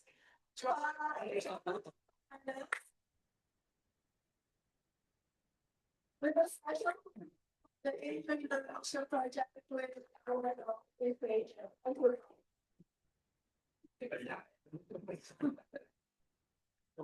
That concludes the week celebration for 60th anniversary Indonesia Project. Thank you for joining us today.